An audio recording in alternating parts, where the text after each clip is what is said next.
God got our hand. Here we are. We are live.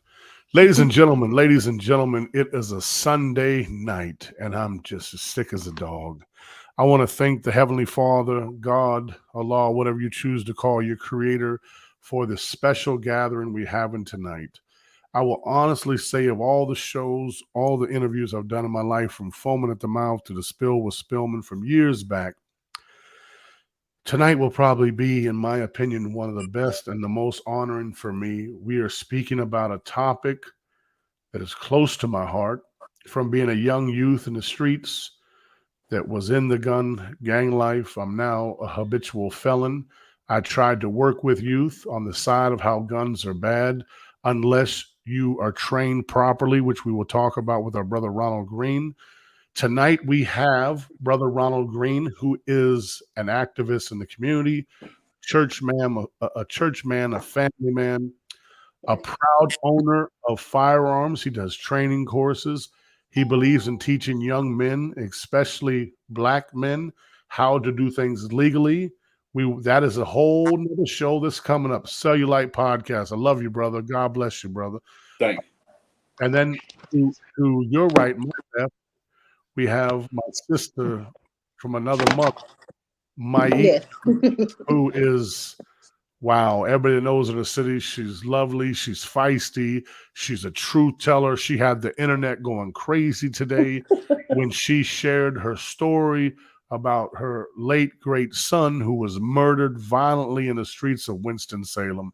I will first open up with our sister, Maisha. Maisha, how are you this evening? I'm okay. Glad to be here. Yes, ma'am. I thank you for coming off the eve of such a strong topic. What made you today talk about your son in such a powerful way that you were moved to tears and other people were moved to tears? Well, for me, um, I always say it's a feeling and something that I never ever want anybody else to experience. That's something that I wouldn't wish on my worst enemy. And I had lost my godson January of 2019, and had seeing my sister, my one of my best friends, having to deal with that. It hit me here, but it didn't hit me until it really happened to me. And that's why I always tell people it doesn't really affect you, or you know what I'm saying, until you it's at your front door. You know what Sister, I mean? can you put your camera down just a little bit? Because all we're seeing is the top of your right. Okay. You know what? I'm gonna just hold it because Okay. That's better yeah. right there. That's perfect. Okay. Okay. So it's like I was saying, it never really, it didn't impact me until it was at my doorstep. You know what I'm saying? Like it would hurt me to see my friends go through the pain, but it was one of those things where you say, I never can imagine, and you really can't.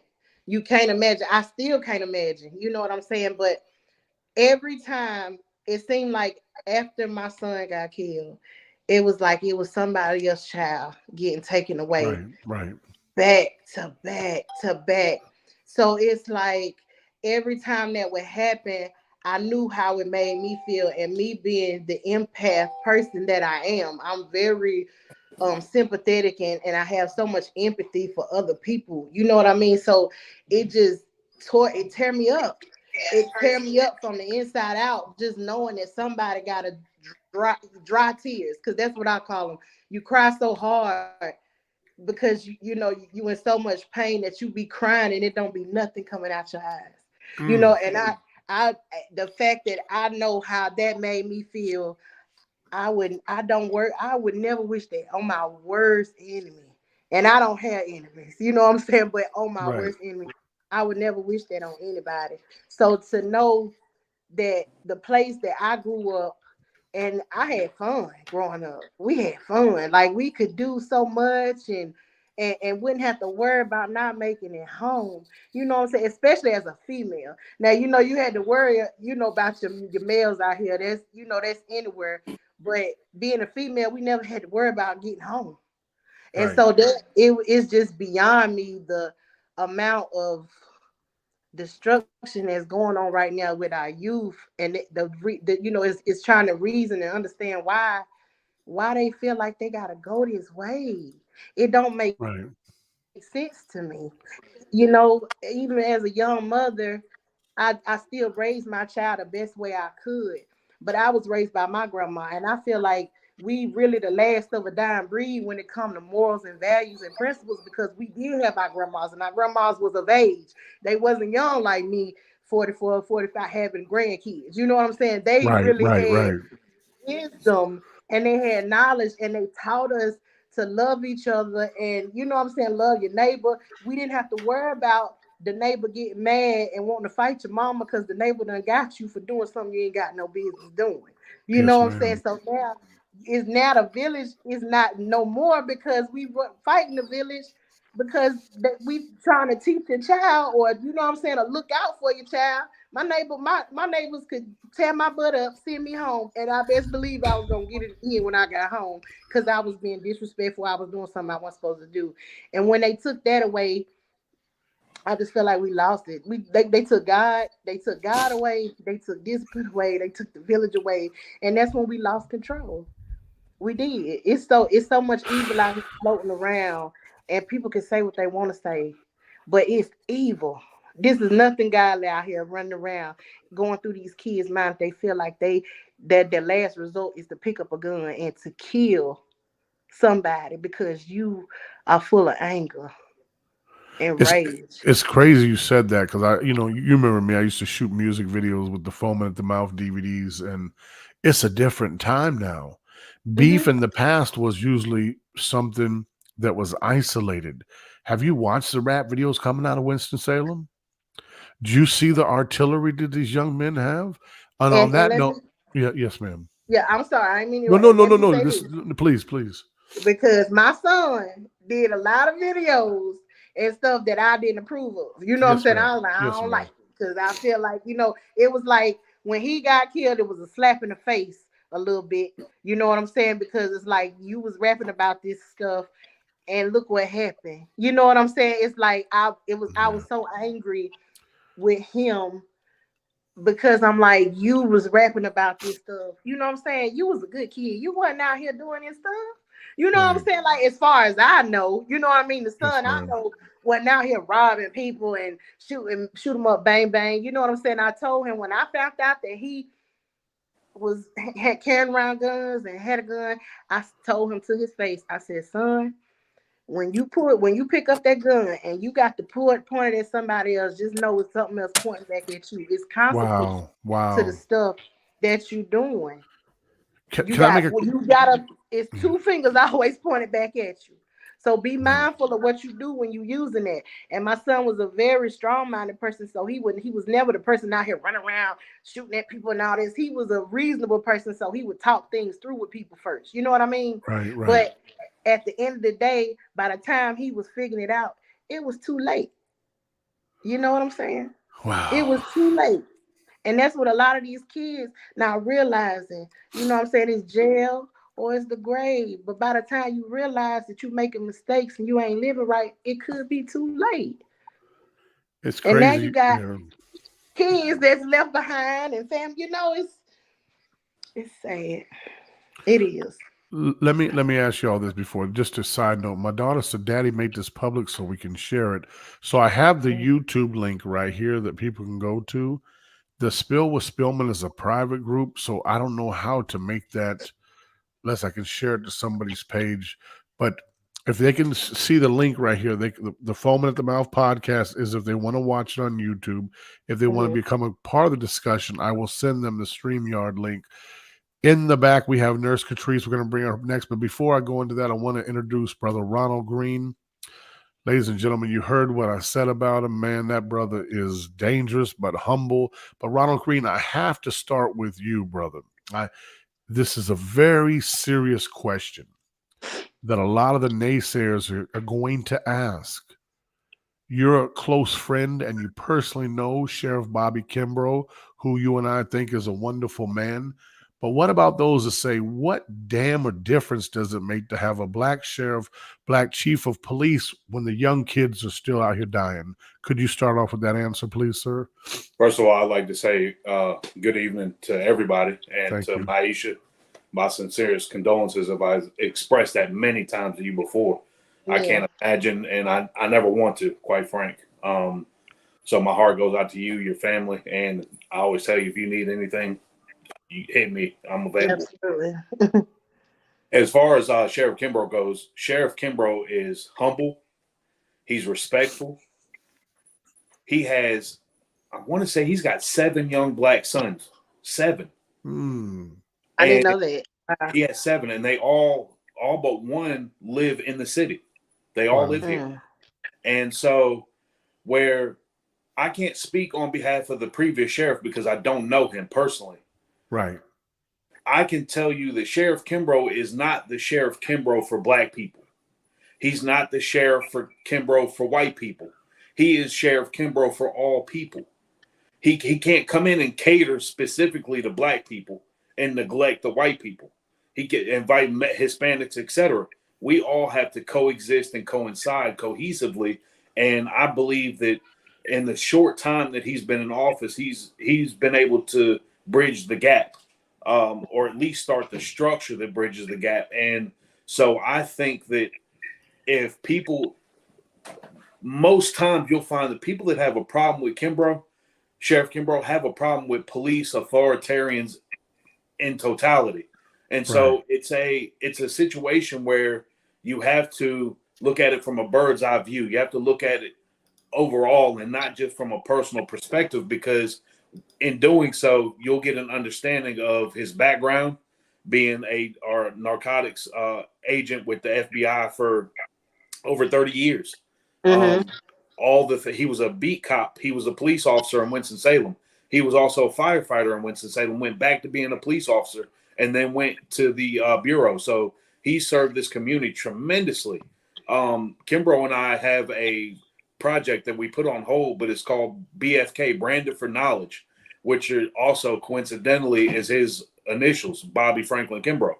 Wow. And we did the freshman basketball classic together for, if you recall, we did a tournament for all the schools in the area for all the freshmen, because they had the freshmen and then the JV and then the varsity basketball teams.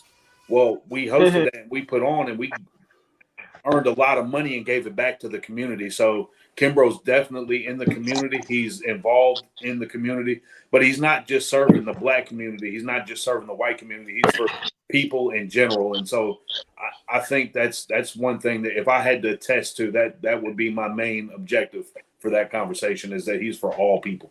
That's a beautiful point. Ladies and gentlemen, we also have a sister that's waiting in the back patiently. And being that I know her reputation, if I make her wait too long, she might get me. Ladies and gentlemen, this is Nurse Catrice. How are you, sir? Mrs. Excuse me. How are you, ma'am? I'm doing wonderful. Saddened, but I'm doing wonderful. What are your thoughts about, first of all, I know you extend your condolences to Maisha. What is your thoughts about the recent shooting? Oh, man, it breaks my heart because my daughter woke me up out of the middle of my sleep and called me and told me about it last night. It breaks my heart because, like Maisha said, so many of these young kids are dying. My baby got shot last year, November. By the grace of God, she made it, but I could have been burying my child. And just like I was just telling my daughters, that baby would never see her mama again. She'll never see her mom again.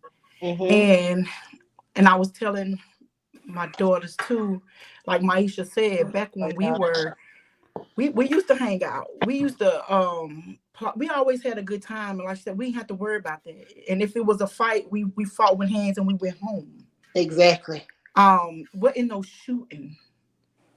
And the sad thing about it is we can't even blame the mamas, because what about the mamas who raising their kids right? Raising their kids right? I've talked to a few of the little young kids, and I've had some of them just tell me, my mama raised me right, but I seen the dope boy down the street. He had this, he had that, and I jumped off the porch. Mm-hmm. And Right. then you got these rappers who rapping about these things. So it's like, and then not to talk about what's that video that video that's it's a lot of it's shooting. I can't even think about it. I can't even think of the name of it. It's out on all the consoles. Call of Duty. Call Oh, of Duty. Call Oh, of Duty, yes. Call of Duty. Grand Grand Theft Theft Auto. Auto, all of Grand it. Theft Auto. So you got people out here, these kids out here, this generation, they think this is what life is about.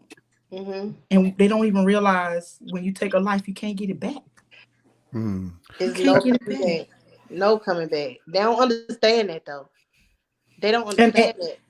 and they're not thinking about the families that they hurt. You ain't thinking about the families that you're hurting. Like I left Winston-Salem because when my daughter got shot, like I was telling you when Tiny was on, I became numb. Right. And Right. Maisha tell you I'm a woman of God, but I Yes. wanted to retaliate Uh-huh. because I know the guys that shot my daughter, and I sat there and I watched. And there's no offense to the police, but I sat there and watched the police let them boys leave the house with guns on them. I saw it with Mm-hmm. my own eyes. They Mm-hmm. didn't pat them Wow. down. They didn't question them. They let them go, and it was deliberate. And then they wrote it up in the paper that it was two gang members shooting against each other, and she got caught in the crossfire. That's not what happened. The They tried to news. shoot. They tried to shoot my baby in her face, and the gun jammed. And when she turned, one bullet hit her in the side, went through My her heart God. and her lungs. She had to have It open went heart it surgery. went through her heart and her lungs. Heart and her My lungs. God. My baby's been depressed, and like Maisha said, PTSD. She been suffering from that. My daughter ain't been outside since, and it's been a year ago. She won't even come outside. I think a lot of us deal with PTSD, and we too proud to actually say we need help. And a lot of us need help. I'll be the first to admit I've been battling for 3-4 years on whether or not to go talk to somebody instead of getting on this app and venting and having people judge me. You know what I'm saying? I really need, some of us need to seek counseling. It's That's it. okay. That's G it. Herbo, G Herbo is a rapper, and I know he rap about a lot of this stuff too. But G Herbo is an activist when it comes to talking about Black people getting therapy, because Mm.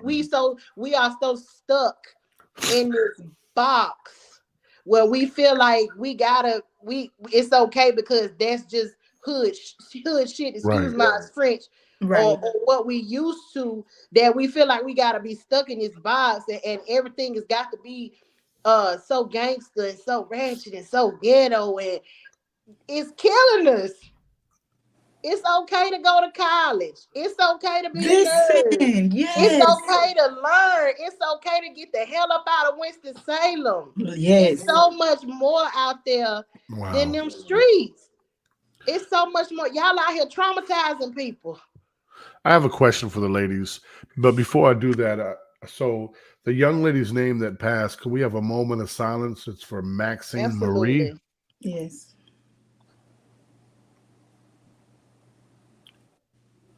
Thank you, Lord, for we pray blessings on that lady's soul. I will say this for both you ladies, and I know Nurse Catrice, I know your story a little more than because Maisha and I haven't spoke about this. But Maisha and Nurse Catrice, did both of you move out of Winston-Salem due to the gun violence? Well, go ahead, Treese. I'll let you. I did. I did because I'm telling you, I was having some thoughts in my mind that was not godly. And I wanted to retaliate. And the thing is, nobody could tell me nothing. Nobody could tell me nothing except for my realtor, because I had just bought a home. And she said these words to me. She said, Catrice, we have an obligation to Christ to keep a pure heart and clean hands. And that was the only thing that made my mind click, and I had to leave. I up and left my house. I up and quit my job, and I packed up my stuff and I hit the road. And see, I was already. I'm trying to do this and hold alive too. I'm sorry, y'all, No, but no, I no, please. I was already gone. So I think I moved from Winston in 2013, the end of the Right, year, right. beginning 2014. and Jalen had just graduated high school, Wow. and he, when you young and you think you in love, and he was, him and Lex was doing they 1-2, and then the baby, my grandson, she was pregnant, so I understood he didn't want to move, but he did frequently. He was back and forth. He had Philadelphia ID, everything. You know what I mean? I wish I could have got She was them to pregnant, so I stay, understood. but that's where his family was. So a lot of that I wish I could uh have got, was trying to them get to away, stay, because but you know what I'm that's where saying, his family. because A I lot was of just that. tired of the I city. wish I was tired of a lot of stuff that was going on, and I wanted to change, and I knew it was more out there than Winston. So I was sad he didn't want to go, but then when this happened, oh God, you can't imagine the guilt he that didn't I want to felt for move, leaving but him. You know what I'm saying? I felt like I left my baby there to die. And I Mm. felt like if I had been there, it's a bittersweet, because I feel like if I had been there, maybe circumstances would have been different. But then I also feel like God placed me where I was because he knew I probably would have lost my mind. Mm. You know what I mean? Like, had I had been in Winston-Salem when I got that phone call, and I could have made it to that scene like Converse and like my daughter did and like my sister did, and actually seen my baby land on that ground, I don't think I'd have been no good. Wow. God had a plan, and God knew what was best for me, and that's why he placed me where he placed me. And it took me a long time to be thankful for that, because I was angry. I was like, I don't know what them people did. I could have did CPR, maybe I could have held a wound. It's a million things that went through my mind about that day, that I felt like, I had to forgive myself for, because I felt like I failed him by leaving him. But he was an Mm. adult, when Wow. this happened. And the crazy part is, and I don't know if I'm like just rambling, but the No, no, crazy this is part good. is, the day that it happened, he called me at like 1 that morning on May the 18th. I talked to Jalen at like 1 that morning. He had FaceTime me because he had the boys. Lex was in the Dominican Republic. She had just graduated college. So everything was just going good. He FaceTimed me and he said, Mom, he was like, what you doing? And I'm like, what you want calling me this late? And he just like, he was like, you know what? I think I want to do this and I want to do that. And, I got to be here for these boys. And I'm like, look at you being grown. You finally getting it. Like, you finally getting, he was like, yeah, this streets ain't where it's at, Ma. You know what I'm saying? We really had that conversation. We was on the phone for like an hour and a half at 1 in the morning. And then for it to be some hours later and somebody call and tell me my baby on the ground and ain't getting up. It's just like time stopped. Time completely stopped, and I immediately blamed myself, and that's what Mm. I had to stop doing that, because I know that it was, everything is God's will and everything happened for a reason, and I know that by his death, you know, I know it's it sounds crazy, but I felt like, after these years is going by, his death had to happen so that it could stop these generational curses with his sons, you know, Wow. because they're gonna be great. You know what I'm saying? Even though they don't have him, he had to stop that generational curse, of this street stuff, and okay, I'm sorry. No, no, no, no, That's no, it. no, no. Don't be sorry. This is your story, and we with you. Mm-hmm. Ladies and gentlemen, while we're taking this one moment break, please pray for our sister Maisha. I Yes. just want to say, for people watching, Yes. this StreamYard is new for me. You can go to my Facebook page and watch it live, or you can go to the YouTube. If you want to be a part of the panel discussion, hey, Ben Frake, how you doing, brother? Just say it, and I'll put the link in there, and you can come on in. Are you okay, sister? Yeah, I'm good. It's just that, these people, they don't get the real of it. Like, you know what I'm saying? I gotta go to bed at night, and it's not a day that have went by in 3 years that I ain't thought about my son and where he could have been in life. And, just by that talk we had, you know what I'm saying? Like, I never would have imagined that he wouldn't be here right now. I done been through so much since then. You know what I'm saying? Like, and so many people have died since then. You know, some of his friends, you know, that hugged me and consoled me. Some of his friends is gone. Some of them locked up. You know, and I feel like God saved them by putting them in jail. You know, I hate to say it, but sometimes that's the best place for them to be. But it's like for everybody else, y'all really don't understand the impact that happens after you make that decision to pull that trigger. Because then you got his mother, you got their mothers, you got their kids if they got kids, the siblings if they got siblings, you know, grandmothers, cousins. It's Right. a domino effect. And it's never gonna go like the pain you just learn to live with. But it don't go away. It don't go away. It's not normal. It's not the cycle of life for us to have to bury our kids. Right. Who gonna Right. be here when I die? And then Sister, sister, that's your audio is going in and out just a little bit. I'm sorry. I No, only no. had 2 kids. You know what I'm saying? Like I only had 2 children. Like who's gonna be there for her when I leave this earth? You know what I'm saying? That's stuff I think about. Right. How are his sons gonna react when they get old enough to really understand the dynamics of what happened to their dad and us not having a conviction?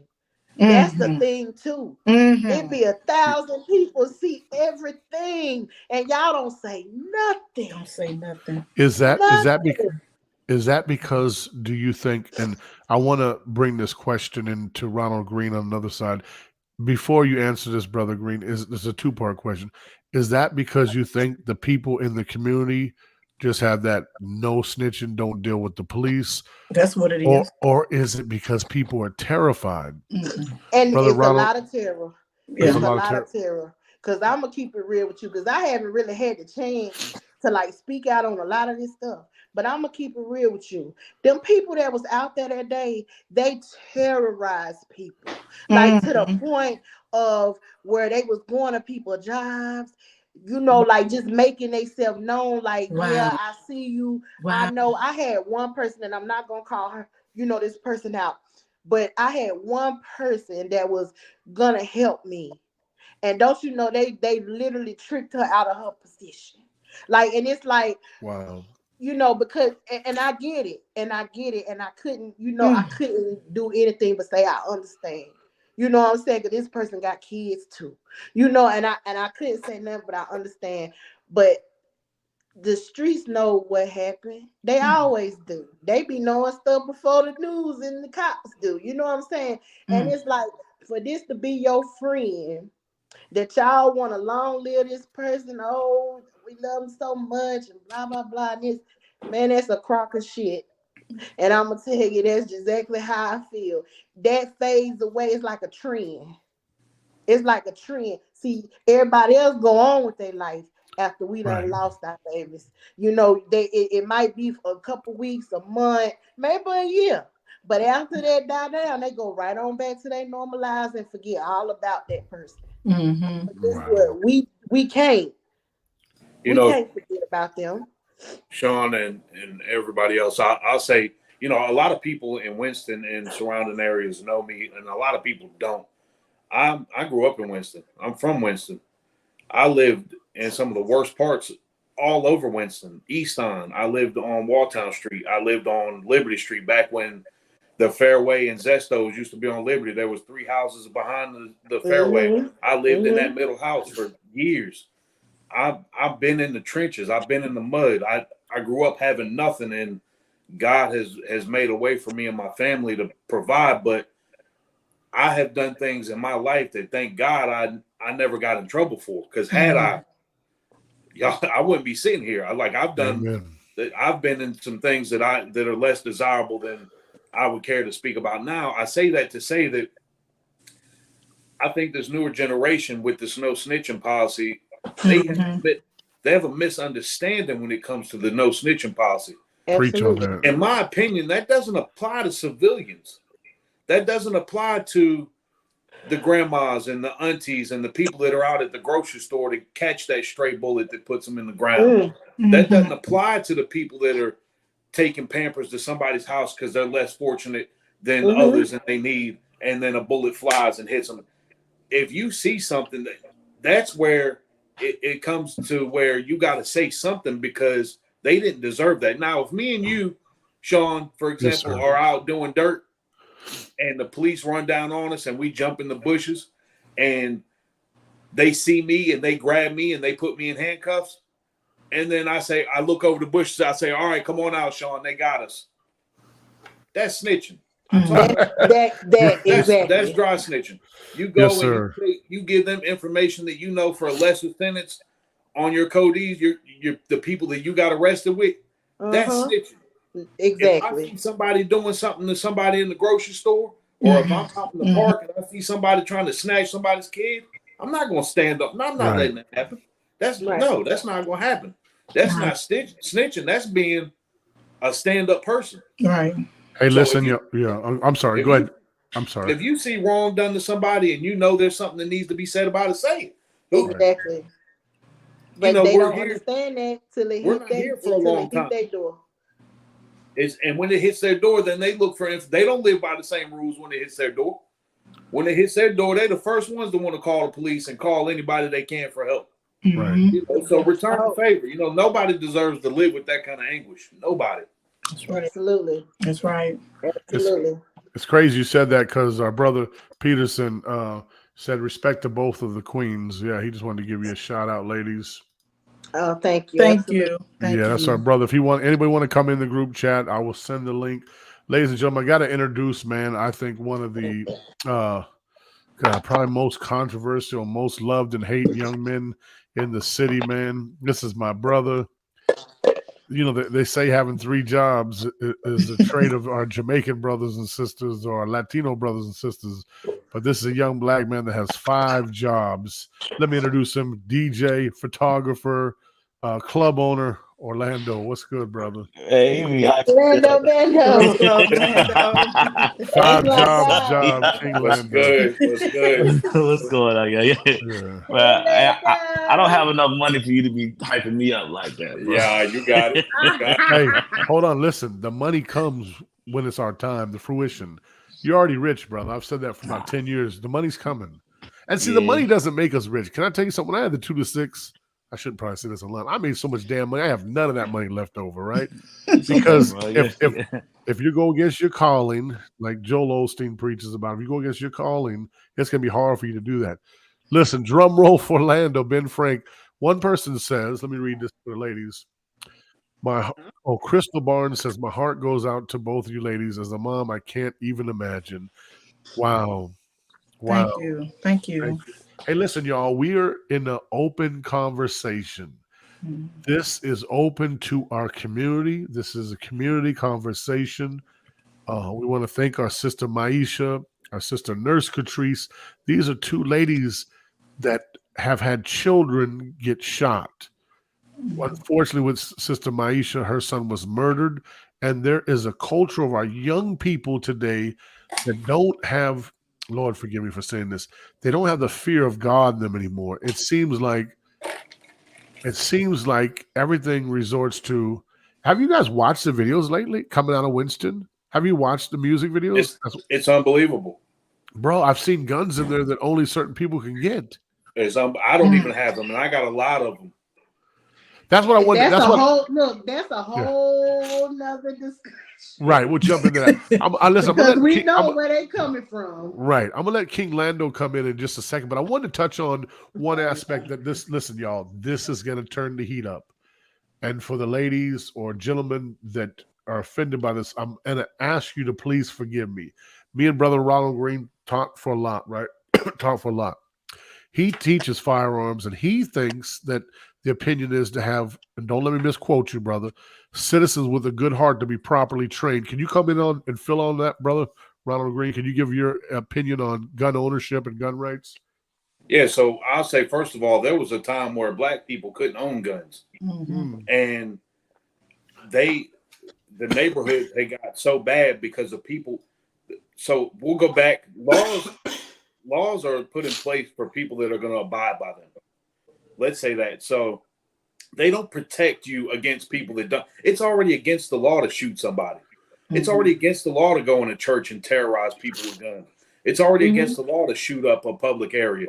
It's already against the law to carry a firearm without all the proper procedures. It's already all the laws they put in place for that. They're already in place. It's already against the law. So somebody that's going to break the law, they're going to break the law. It's me as a responsible gun owner and as a responsible contributing member of my society to not only protect myself but my family and those in the community. I go to Union Baptist. I protect Union Baptist when I'm at church. People don't know, they don't see me in the forefront, but I'm there, and if something pops off, it's go time.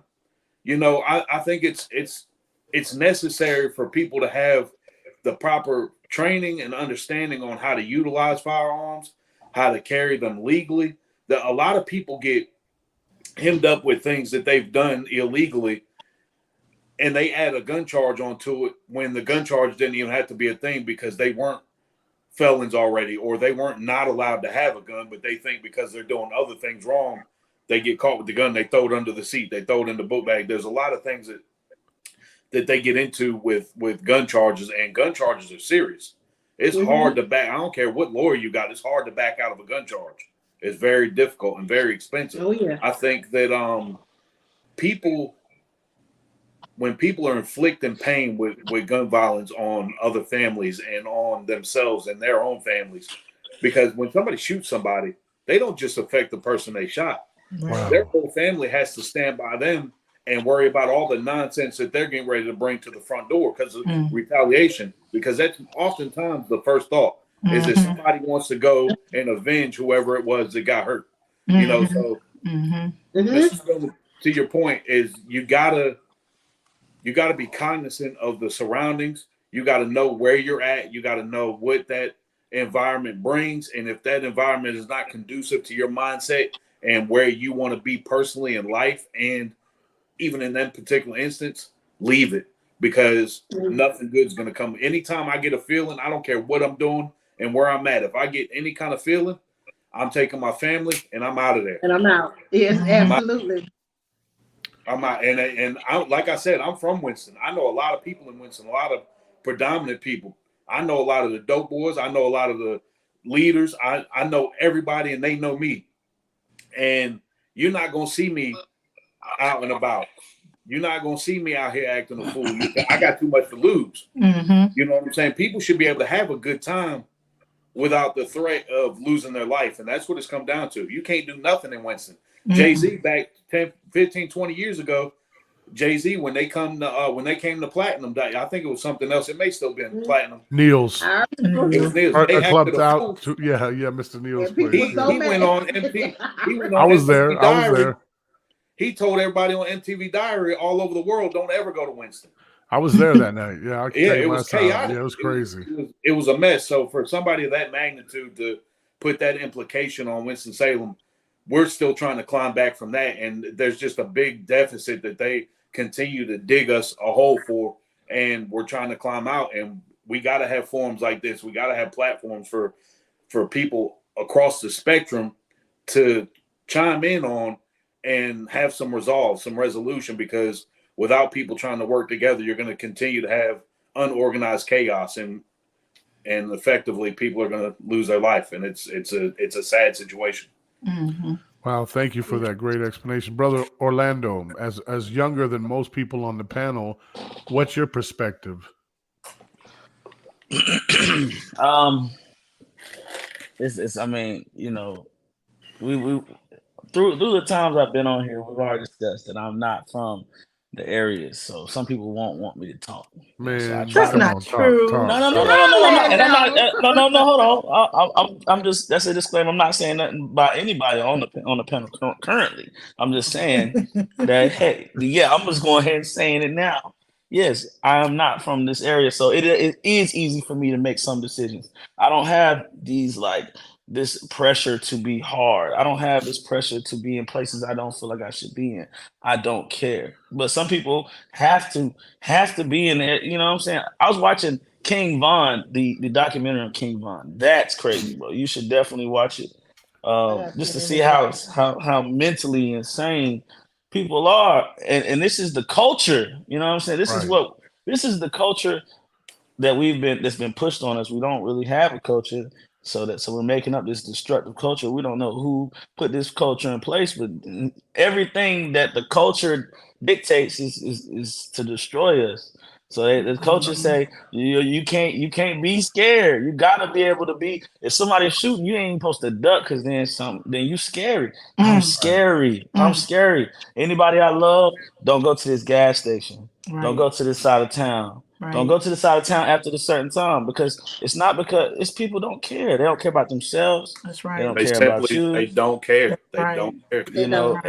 And I blame music a lot. A lot of people will say, "Oh, music is just music. It's just a nah, No, it's man. not. I ain't trying to hear that." The number one thing I have a problem with my own people is the lack of accountability.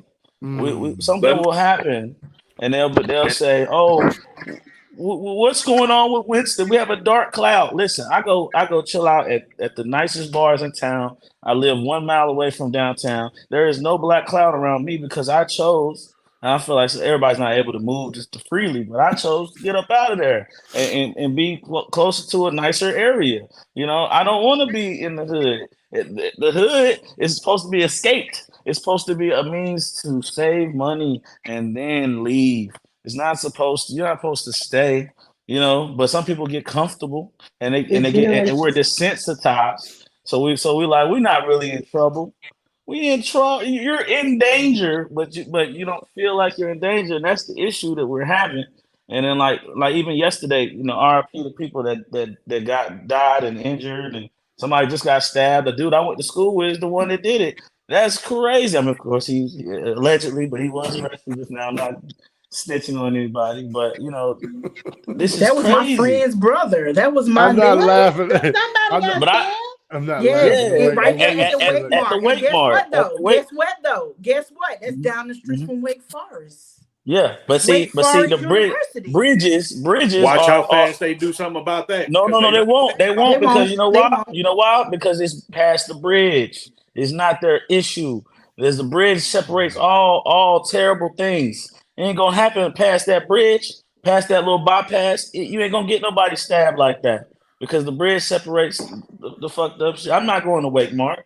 It's not happening. That's not where I get my gas. I get my gas at Shell's. Yes, you pay more. Guess what? Even the hooded Shell, which is right down the street from the Wake Mart, ain't that bad. Like why are we so interested in being in dangerous places? I'm not going to no speedways. Speedways always feel sketchy to me. I'm But sorry. guess I don't what care. though? That young man lived across the street I'm in the and house, the one that got killed. So he was hmm at home. He could have been at home. He lived yeah. literally It's right across the street in the apartments on top of the top of that building. hmm So he wasn't at. I'm You not know what saying I that will mean? fit in all And situations. I it's There could have sad been because a lot of different things to why that happened. right, But right, generally speaking, some gas stations I'm just not going to, and I don't care if I'm on E. We riding past it. It's okay.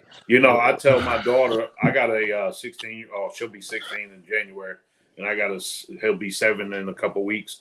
Year old son. But one of the biggest things you touched on, Lando, is the music, the drill music and trap music. Sad, man. When people try to have the argument that music is not influential in that regard, Is he breaking up It's on my y'all stupid. end? It's idiotic to believe I will that. simply tell them I to. think Mike, you I, froze. I'm sorry. You said what? What's going Maisha on? was asking, did he cut out? But no, you're froze, Maisha. Yeah, Maisha, you're froze. So I will have that argument. I'll have that conversation with somebody that says music isn't influential in that regard. When you put on Frankie Beverly and Maze and everybody don't start to do the electric slide at the cookout, Yo, it listen, is that influential. I'm listen, dead bro. serious. I started DJing for a couple of reasons, but one of the reasons I owned a club at the time. It's called Ambiance. It was called Ambiance, right? And we had these two big game fights. Not mind you, we paid $900 in police every Friday night to make sure nobody killed themselves, right?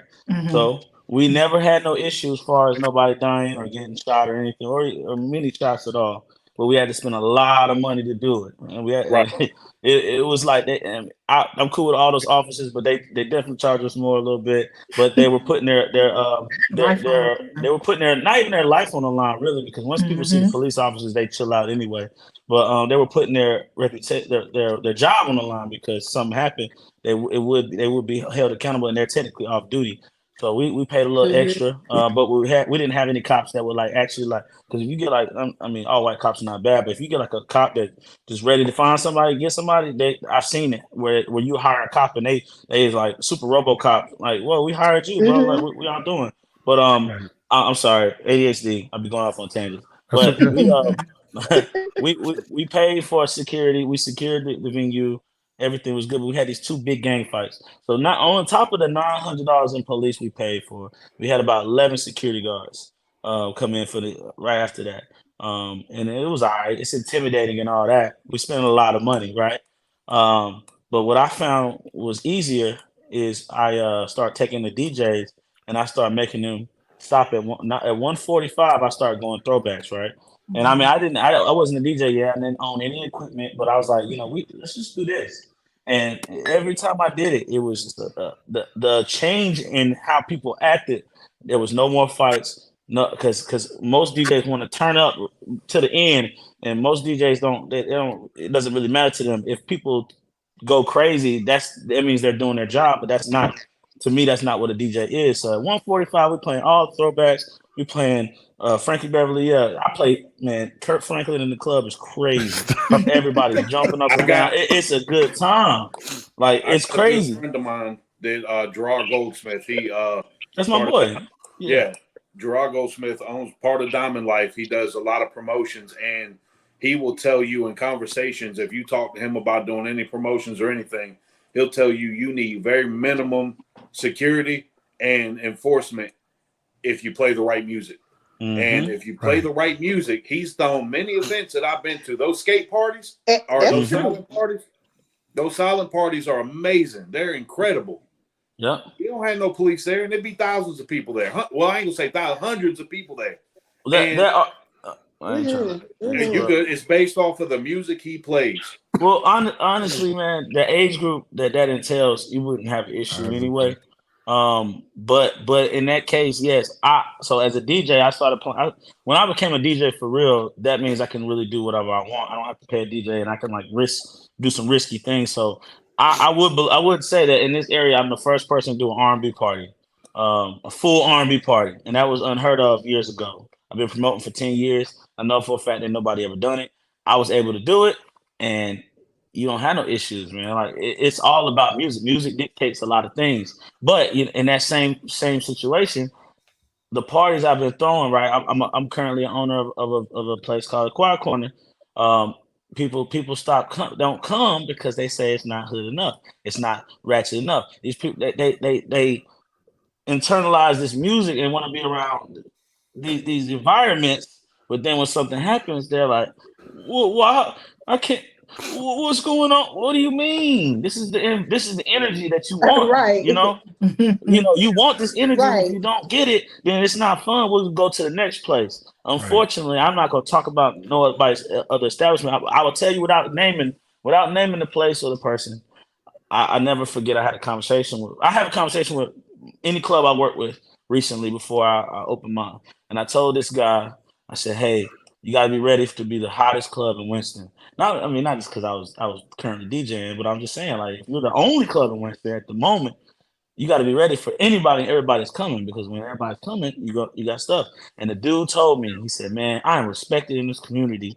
No one will ever disrespect me. They no." And then unfortunately, recently that it came to pass.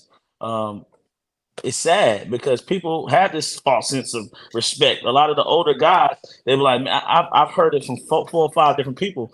Oh man, they'll never do that to my spot. I'm good. I'm from so and so. Man, nobody cares, especially younger people. They don't care. But a lot of people are only they think like the money influences them, so they don't care who comes. They don't care a lot. Like in these situations, they don't care.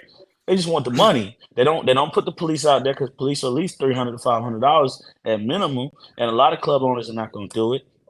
You know, people want, even with what just happened at the Freaknik situation, you couldn't have paid me to go out there. Literally, somebody would have called me and asked That me to you, DJ. I would have like, hell no, I'm booked up. it I'm was too sorry, I can't make open. it. It's Let- open. It was yeah. yeah, it was too open. And granted, I mean, because you Orlando, but granted Hmm. that the whole objective was to have a good time, Of but course, it was all in a good it was place. too open. It was It's too too open. open. You can't dictate who comes. There was no, you know, Right, it's just, I mean, right, and it's but sad. my question is, and it's not victim shaming or anything like that, but when are we gonna really say, hey, let's be smart with this? Should we go to locations knowing that other people are gonna try to bring their guns, because a good part of the new generation have to have a gun on them. They have to. They're scary.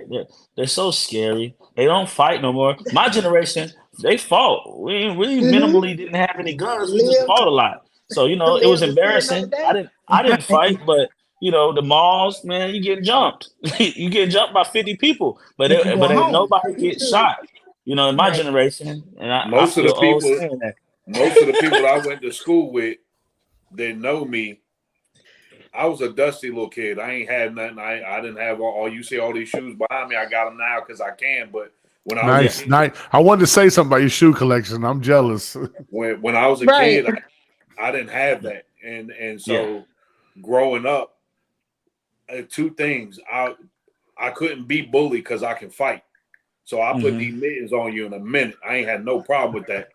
People know me for that, and I used to fight bullies for people that got bullied that couldn't Where was you defend at There for you go. themselves. me? You know what I'm saying? So He's not from your generation. so Ah, man, I needed you, bro. I Yo, needed these you. comments I had on to the learn how to fight line. on my own.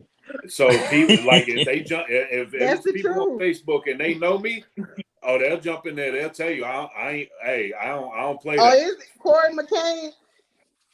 Oh that's my Corey guy. Hey McCain said hey he said speaking from, we need to he get him needs to on be here. on He's a this, leader. but he Show said Come on, tell them to he follow the link. Follow the yeah. link. Hey Corey, follow follow the that link, link, brother, so Corey. we I can think get they you on put the here. link on the this is I because I went live, but I think it's a link on my page from Sean Spillman or either from Ronald Green's page. It's a link that you can click in, Corey, and so you can join in That on young it. man is powerful. He's powerful. I love him. He's I powerful. love him. He's got a platform and a voice in Hey, Winston. And let's get him on here. let's Let's get get him him on. on.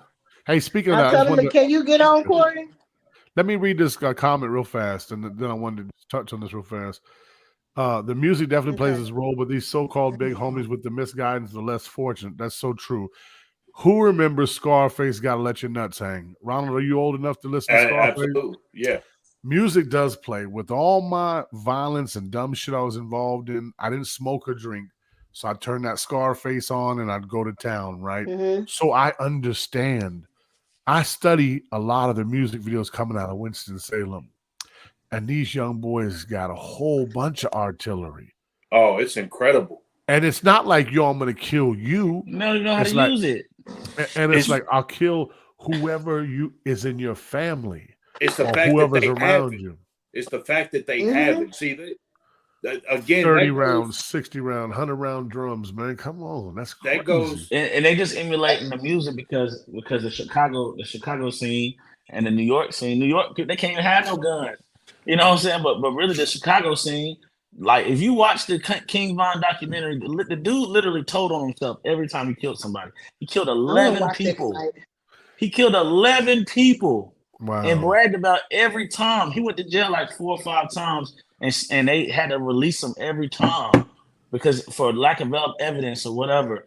And he just kept on coming out and doing the same thing over and over. And that's the same thing that happens locally. The law definitely fails people, but at the end of the day, the music Yes, it is does. he was able to become a millionaire after killing at least 5 or 6 people, and then he only wanted to make money just so he wanted to make his first $100,000 so he could put a hit on somebody, and then he just accidentally got rich, and then he didn't kill nobody else. He just started just putting hits on people and rapping about it, and no one ever put him in jail.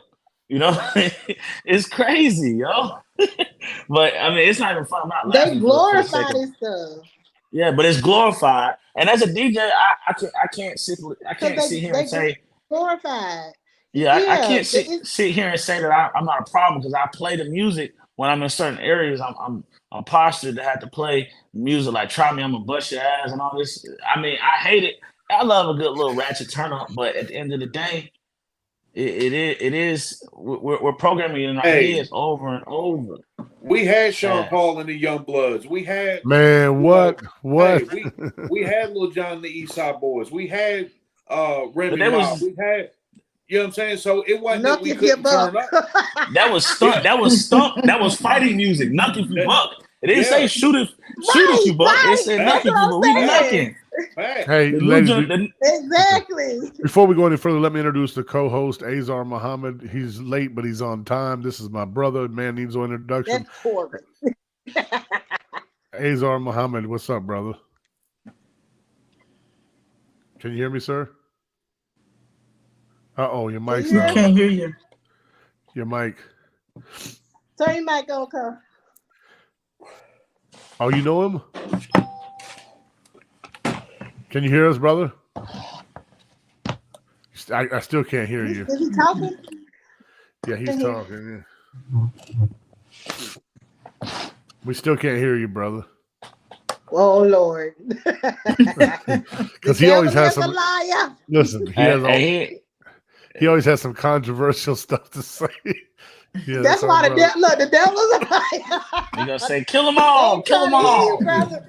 We can't hear you. They trying not to let my brother know here now. What's going on? Hey, he must be banned from StreamYard. They got his account banned. Right. They like, he about While to we're bring trying it. while we're trying to figure him out, I think it's important for everybody to take individual responsibility for being able to control what you can control in your environment. If you can get in the atmosphere, you can change the outcome. Mhm. You know, so put yourself in the atmosphere that you want the outcome to be, and in doing so, that everybody's gonna engage in a way that it's gonna separate you from the foolishness. Right. You know, what's crazy? Mhm. You know what's crazy? Mr. Green, I hope Mr. Green, I apologize. He can't help it. He interrupts. Go ahead, Mr. Green. Can you I'm finish sorry. it? Yeah, I'm tripping, bro. no, it's all good. I wanted to say that when you put yourself in that situation to where you remove yourself out of the negativity and away from the ratchetness, so to speak, you open yourself up to a realm of possibility that is endless. I think the ratchet mindset and the drill mindset is so small that when you get tied up into that, you exclude yourself from other opportunities. So again, when you get in the atmosphere that you want to be, you can change your outcome. I feel like I'm doing that now with my kids, and I want them to do that for their kids. My kids, they don't know the life Daddy lived unless I tell them. They don't know about how I grew up unless I tell them. My daughter she's bougie. Like it blows my mind. Sometimes I sit back like, damn, I'm a real parent. Like I got two kids that depend on me.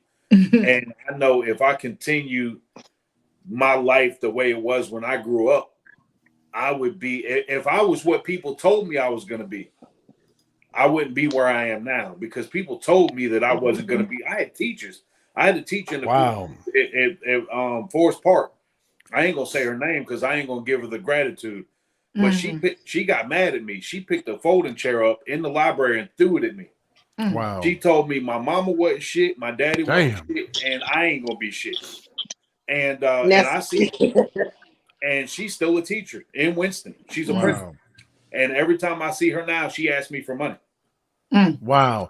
Hey, listen, y'all. There was a running joke when you were talking. I muted Orlando's mic. Look, your mic is unmuted, Orlando.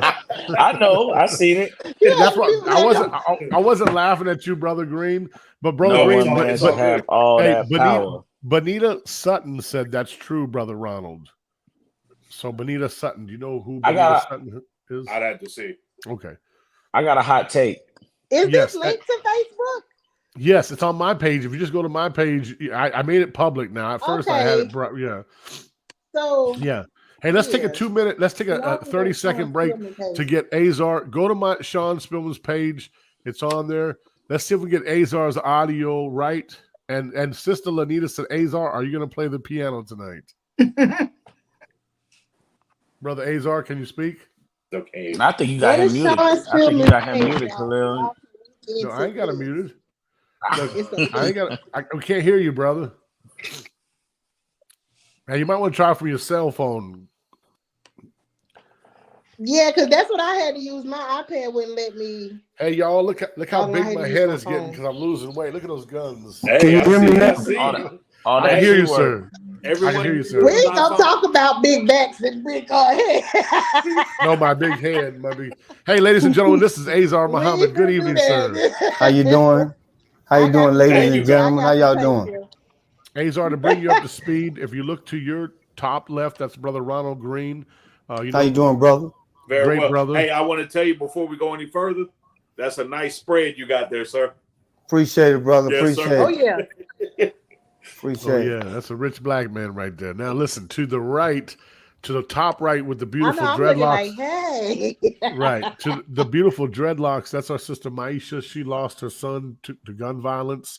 How you doing, sister? So she's speaking from a personal experience of how terrible these streets are. To the bottom, Sister Nurse Catrice, you and her have debated on the same team and brought some different opinions that were great. Azar is my brother, man. He needs no introduction. But What about my brother up top? You ain't introduce him. That's my man. I did. I said that's King Lando. You How must you have just doing, brother? forgot. What's going on, man? How you doing? That's your brother too. So what's good with you, Azar? What's your 2 cents? What say you on gun violence in our communities? What can we do to stop it? Well, I lost several people to gun violence. I had a cousin of mine when he was 12 years old named Alonzo Jones. He got killed gun violence. He went hunting, got killed, him, shot him. Had another friend named Michael O. He went to D.C. during the time of Rayford Edmonds. They gunned him down. I got I got 2 cousins. First cousins, they lost their children to gun violence in the street as well. I never met a gun to kill anybody. Guns don't kill people. People kill people.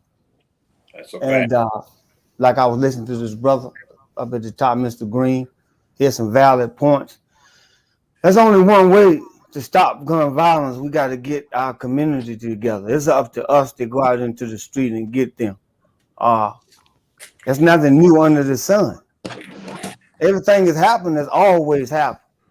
They just shining a light on it. But it's a lot of good in the world. But they happen to shine lights on particular things. But you have to understand what time we're living in. The book says, let us deal wisely with them. At least they join on to an enemy, come against us and take it over. They already know this is the greatest. These children out here now, they are the greatest ever. They just don't have the proper guidance. If somebody guides them properly, because they fearless, they're warriors. But if somebody guides them properly, you understand that the people at the top are working night and day. They're working. They work 24 hours a day, brother.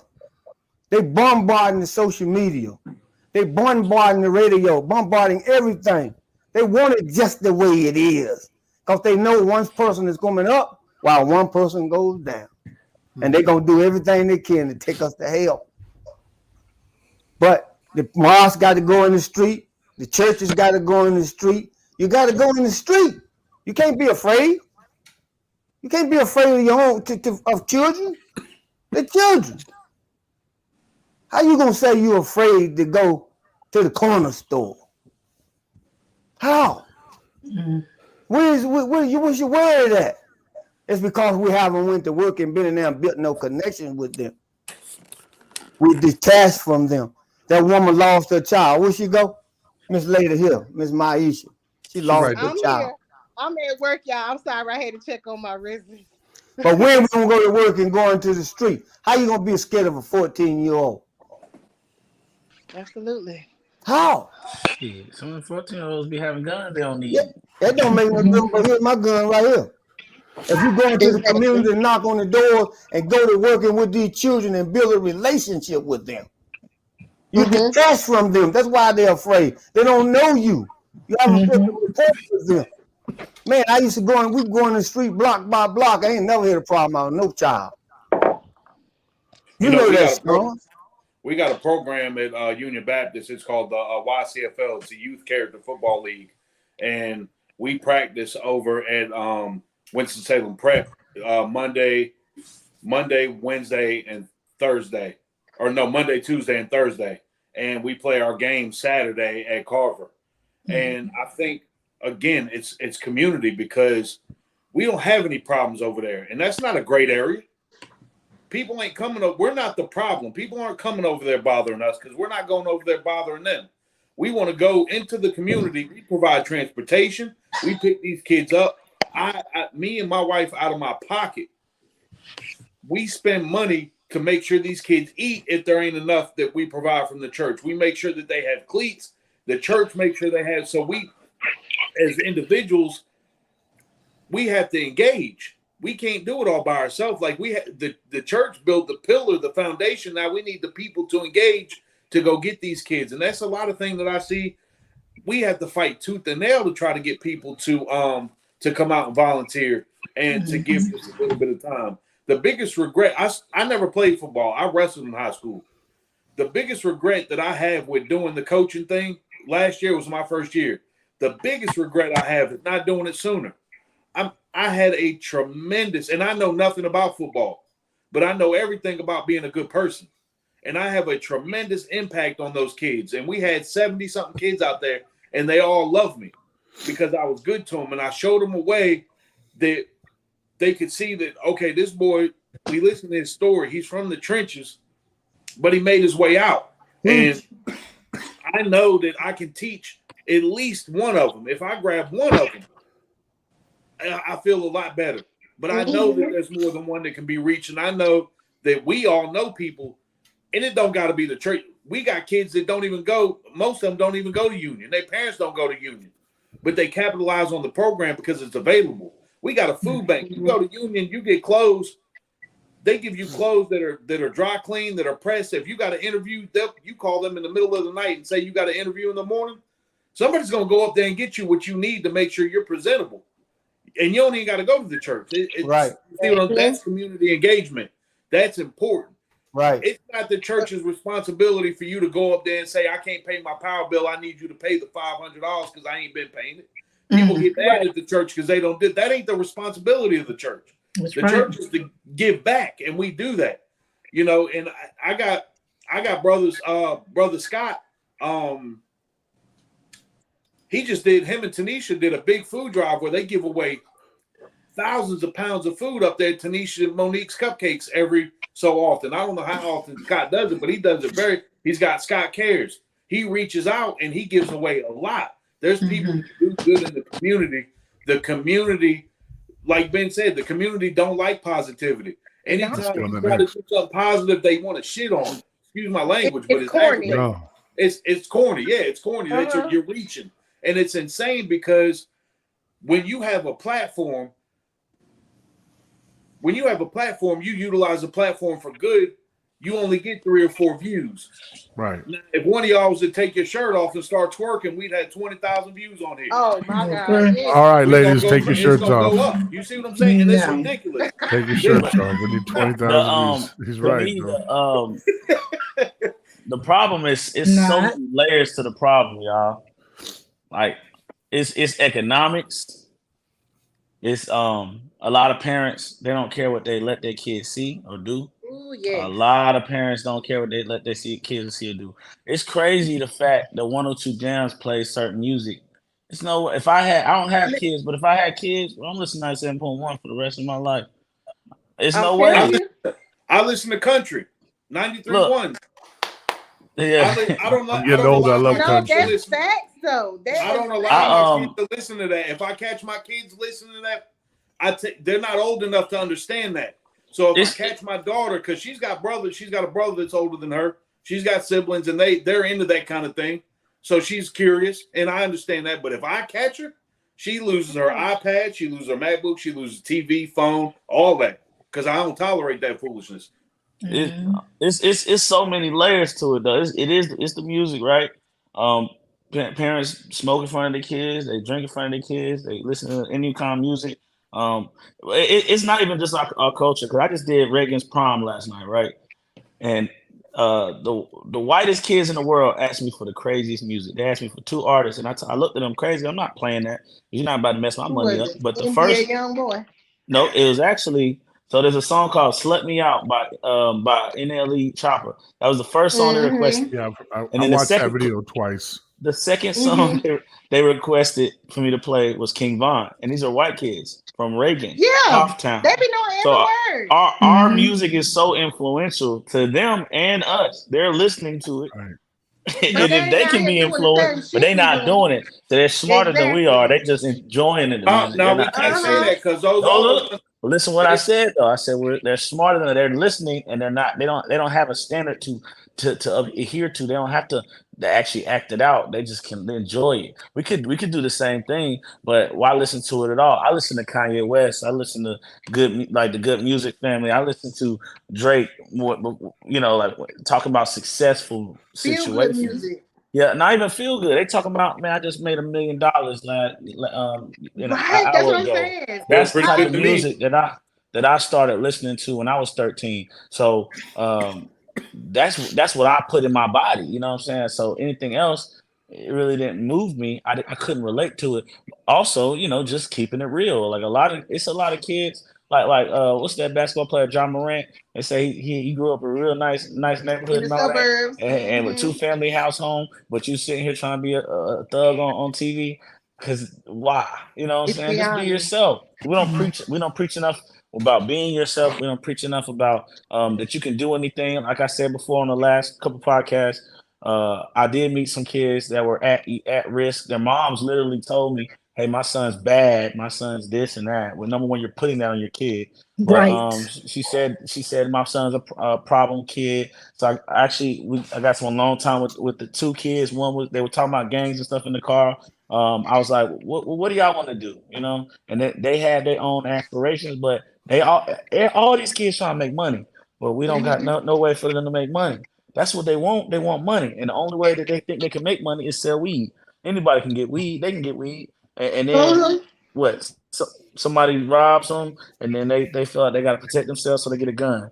Like They don't easy. want to work. Two They parent don't want the. households. They want the money, but they don't want to put forth the work ethic to get the Bingo. money the Well, no. right way. I think they would. I think they would, but nobody. So It's, no offense, but I'm 31. So I'm in the middle mhm. of what we're talking about here. I know all of y'all are at the more like 10 years older than me. Mhm. We hey, I know you're 50. I was trying. Hey, I was trying to let you live, Shut up, man. man. Everybody wants to know what to do, and we say, well, "What are we gonna do?" And then you're right. We do need to engage, right? But yeah, I feel like it's a disconnect. Like I told y'all before. It's a disconnect with my age group and y'all, and it's a disconnect with my age group and Khalil's. It's the disconnect from our generation and their generation. But they not. I'm telling you right now, a lot of them kids won't at this point want to listen to that. They already. I ain't gonna say that they're not too far gone. I'm not saying they're too far gone, but they have things that they want, and it moves them that y'all will be out of touch with completely. So the thing is, when you do get them, what do you do and say? Because a lot of them ain't gonna want to be around there. They ain't gonna want to hear it because they want to make money. They want to be just like the TV. They want to be like the rap videos that they're watching. They want to have money. They want to have money to buy the things they want, which are shoes, clothes, guns, because that's what's in the music videos, nice cars, scat packs, whatever. So how do they get the money fast as possible? You That's know, what they're Crystal, thinking. Crystal Barnes just made a point. She said that that people are afforded opportunities and they want to work toward it so they make better decisions, thinking twice, and needing mentors to help provide those opportunities. I will tell you that I own a cleaning service, and I once did detail cars for dealerships. So I would Mm-hmm. move my employees into the dealership and take over their detail department. I also do fleet washing. where I travel North Carolina, South Carolina, Virginia, Tennessee, and Georgia, washing 18-wheelers. And when I try to give younger people jobs, they come on and they apply, and I pay well. We pay incredibly well. They'll come out like I mean, people that are 19, 20, 21, they come out and work half a day, and wherever we're at, they'll quit. I ain't doing this. It's crazy. They want fast money. They Fast don't want money. to. They don't want to work. They put in the what effort. Maisha No, said. They the don't internet want has to work. accelerated They don't- everything that the internet has accelerated. The internet accelerated with my generation, but their generation is even more accelerated. You got TikTok. Listen. They're scrolling. And when I'm telling they you, want the money. I put in work to help build the company that I'm at. Me and my partner, we go hard. I miss time away from my family. I do all of that to build a solid company that's solidified so that I can offer these opportunities. And when I give these opportunities to these kids, they don't want to take it, but I explain to them where I came from and where I'm at now. Right. Well, go ahead. I'm sorry. I'm sorry. I can help them get there. No. Go ahead. I'm sorry. I'm listening to you, but I had just wanted to iterate on something because I did a what is it called, like a mentorship, I guess you would call it, at a local community center in Philadelphia though. Okay, so it's a whole lot different here. Well, I ain't even gonna say that because it's the same now. But I talked to some of these youth, and the questions that we asked them was, we did a board where everybody could go around and write down what do they feel like us as the older people, as the adults, you know what I'm saying, the people above them, what is it that y'all want us to understand to help y'all? And then we wrote down what it was that we wanted from them. And a lot of these kids said we as older people have to understand and you know how much times have changed, for one. Number two is that a lot of these kids don't get the love and the care and the support that we got. You know what I'm saying? It's a lot of them. Some of these kids just wanted a hug, somebody to tell them they love them. You know what I'm saying? They don't have the comfort of going home and having a meal cooked, a mom there that's not working because she got to work. You know what I'm saying? Just the attention. Half of the time is the attention and paying attention. You know, they don't want to be yelled at and fussed at, but they also need somebody to dig in their behind because that, you know, that's for us, that was a form of care. We knew our parents loved us because they didn't play that stuff with us. You know what I'm saying? Like my mama cared enough about me to tell me not to do this. And a lot of them kids said that really what they wanted from us was understanding. You know, because some of us can't relate because we be like, what the hell? You know what I'm saying?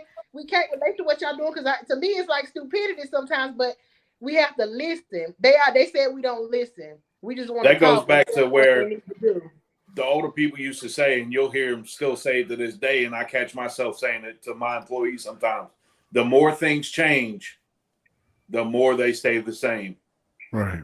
And when I was growing up, I lived in a house on Liberty Street for 3 years with no power, no water, no food, no heat, no electricity, no none of that. My dad was out in the world, and there was days at a time I didn't see him, and I had to take care of my little brother.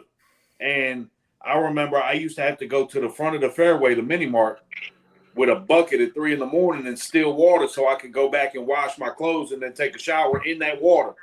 I remember that. I remember learning how to take a butter knife to open up a can of sweet peas so I could eat. I drank the juice and I won't eat peas now because of that. I hate any kind of pea. But I know what it's like to grow up in that environment and to not have anything. So I understand what it's like to grind, to hit that grinder wheel and to be on the potter's wheel at the same time. I'm 39. I'll be 40 in September. I'm married. I got 2 kids. I've taken all the losses I can take. I'm not taking no more losses. Anything that I do now has to be calculated with concise precision because I'm not in a position to take any more losses. We took all the losses so that I could hand the wins down to the younger generation. Oh, yes. I'm trying to give them everything immediately so that they don't have to go through the trial and error. I'm giving them the recipe. If you bake a pound cake, if I bake a pound cake and you like it, and I tell you in the ingredients that there's 8 eggs that go in that pound cake and you only put 4 in, don't be mad that your cake didn't come out like mine. If you want your cake to be like mine, bake it the way I baked it. So the more things change, the more they stay the same. I won't allow anybody that I engage with to make excuses more than I'll understand the provisions of finding resolution. I don't like excuses. I want to resolve. JW Travel says, this is awesome. I definitely appreciate what y'all are doing. I apologize. I have to attend my Zoom meeting. I will continue to support. Y'all have a blessed night. Thank you, JW Travel. Absolutely dope. Well, we got to fix the family. No, Lando was saying something. Yeah, go ahead. We got to fix the family dynamic. So we talk about economics. It's not a fast. It's not like people, and I'm not even talking about us, but everybody podcasting everywhere.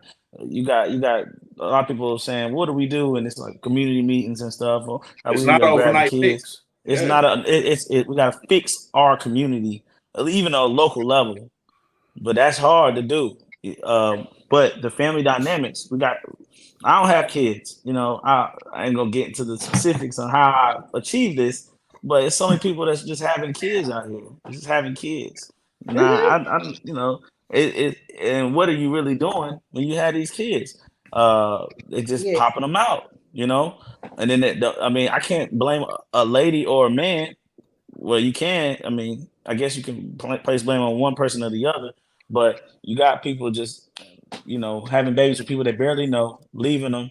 Now you got that kid that don't have the love that they said they wanted to have, and that's where it starts right there. So nuclear family, the nuclear family is, and it's frowned on. You get government assistance, and this is a whole nother situation, but they give government assistance to keep the father out of the home. And it's disgusting. It's putrid. Can't be in the home for you to get it. It can't be in the home for you to get it. And is that even why though? Is that even why we're not having men in the home though? That ain't why. Because guess what? We get the public assistance and still got a man in the home. So exactly. So I just wanted to say that we a lot of people we say that all the time. Like that don't stop nobody from having nobody. What is stopping is the internet. They ain't coming in the internet and the music. Even if you got not like they used to. Yeah, the internet and the music is accelerating.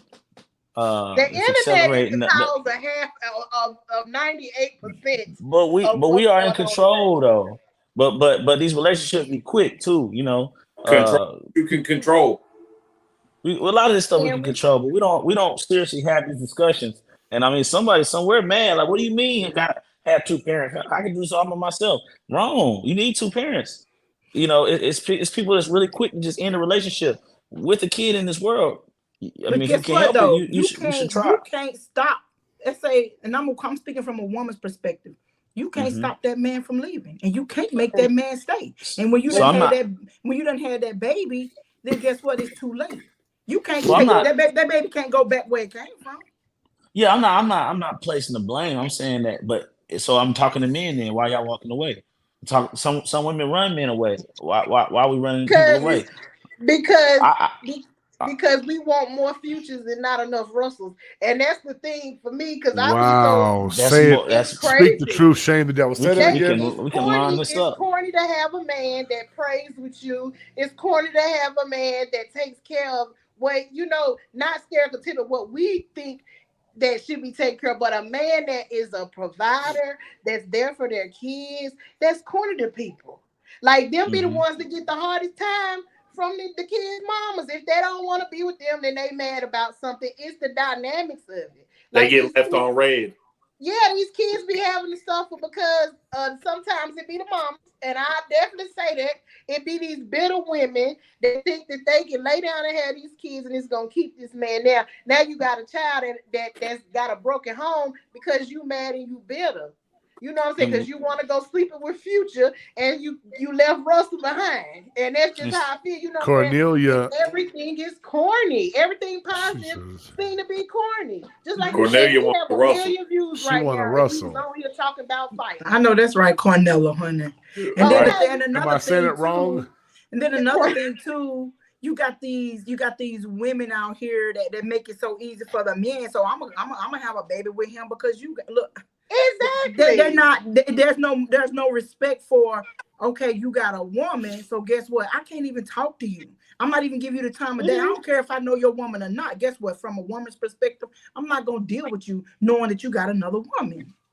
I'd rather be single than to be sitting here sharing the men. But you got some women who don't have morals and who don't care. They don't care because they glorify that now.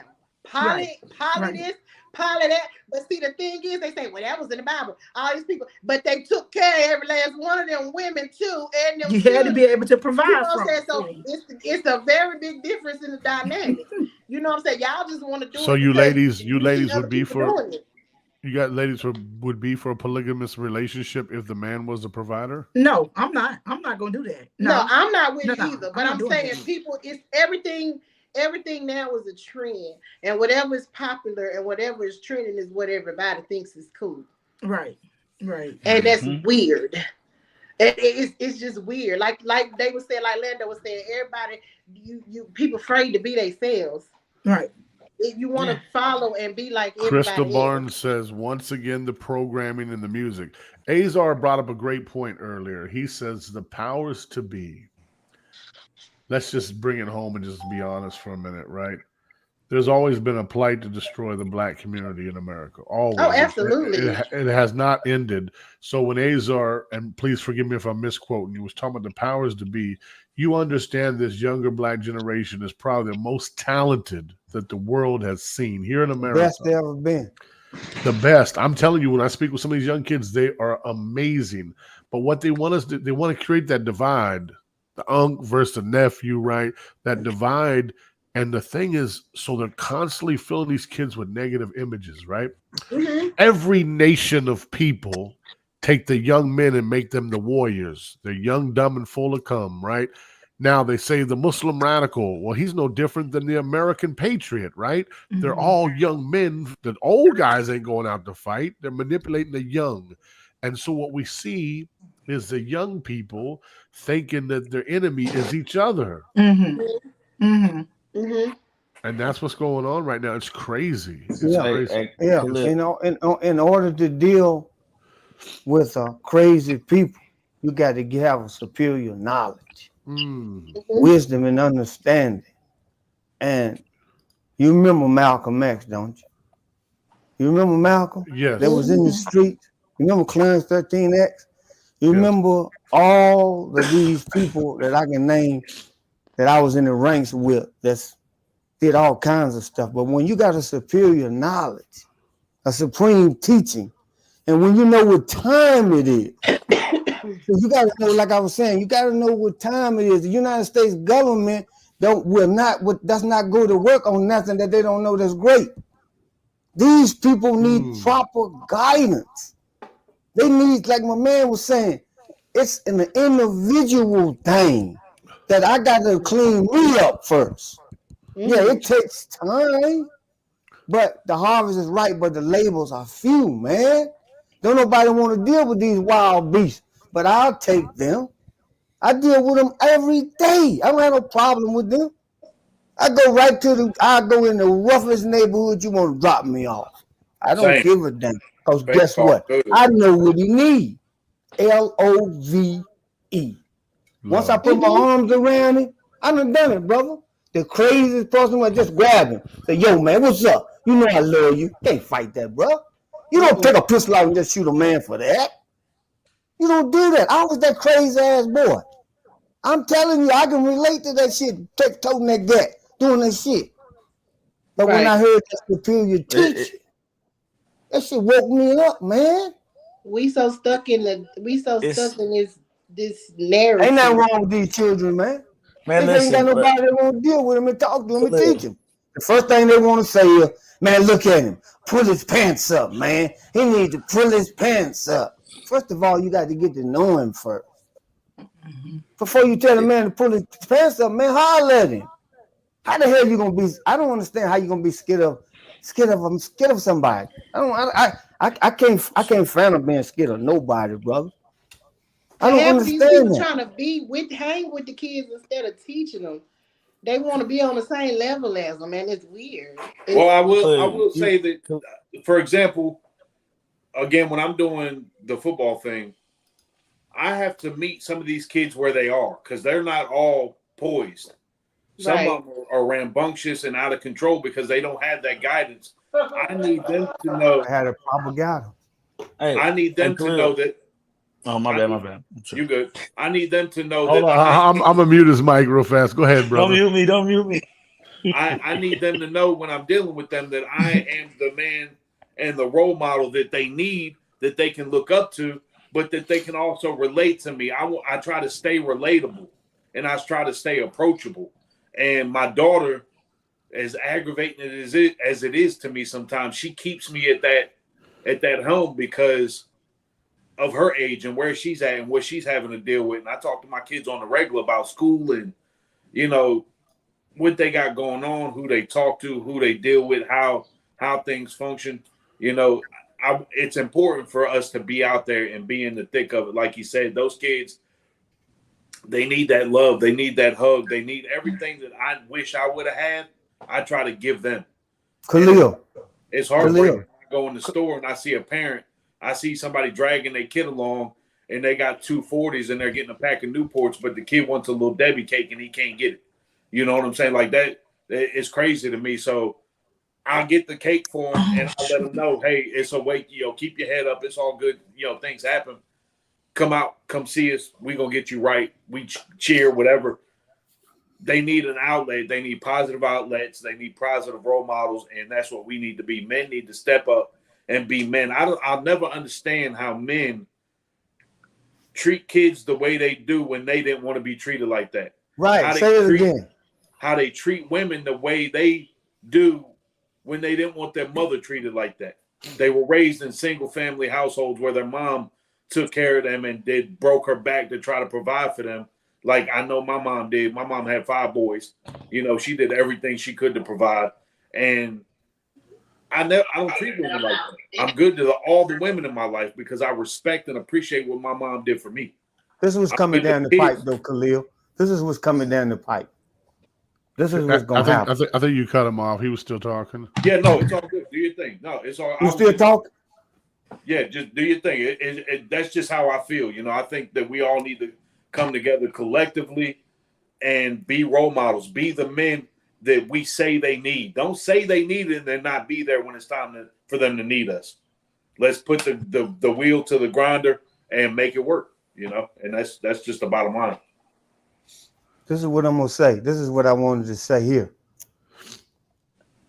I'm telling you what's coming down the pipe. See, not only do they got black kids, they got the white kids now. The white children, they're being influenced. And 20, 30 years from now, they're gonna be people of color in power. And when you got racist people who are in power and they see what's coming, they're throwing everything they can at us. But when you see what's going on with Russia and China and all these wars that's coming up, soon you'll see the National Guard in the local cities. Soon you'll see the draft coming. See, these people are tired of, they got all their children. So they're going to bring the draft back. They're going to bring the National Guard into their city. And they're going to start killing us. Outright. Watch what I tell you, because after a while, ain't no more talking, brother. Everybody done talk. That brother talking, Orlando talking, the sister talking, everybody's screaming. But what you're doing is you're turning these people out on your children and don't even know it, because we refuse to come out of the mosques, the churches, and just talk and don't go into the community. So the government will say, so I hear you. We're going to just go ahead and kill them. So that's what they're going to do. Watch what I tell you. Oh, they've already started. That's what, the shots were all about, the mandates of the COVID. Hey, let me say this real fast. Ms. Love says, we need fearless men.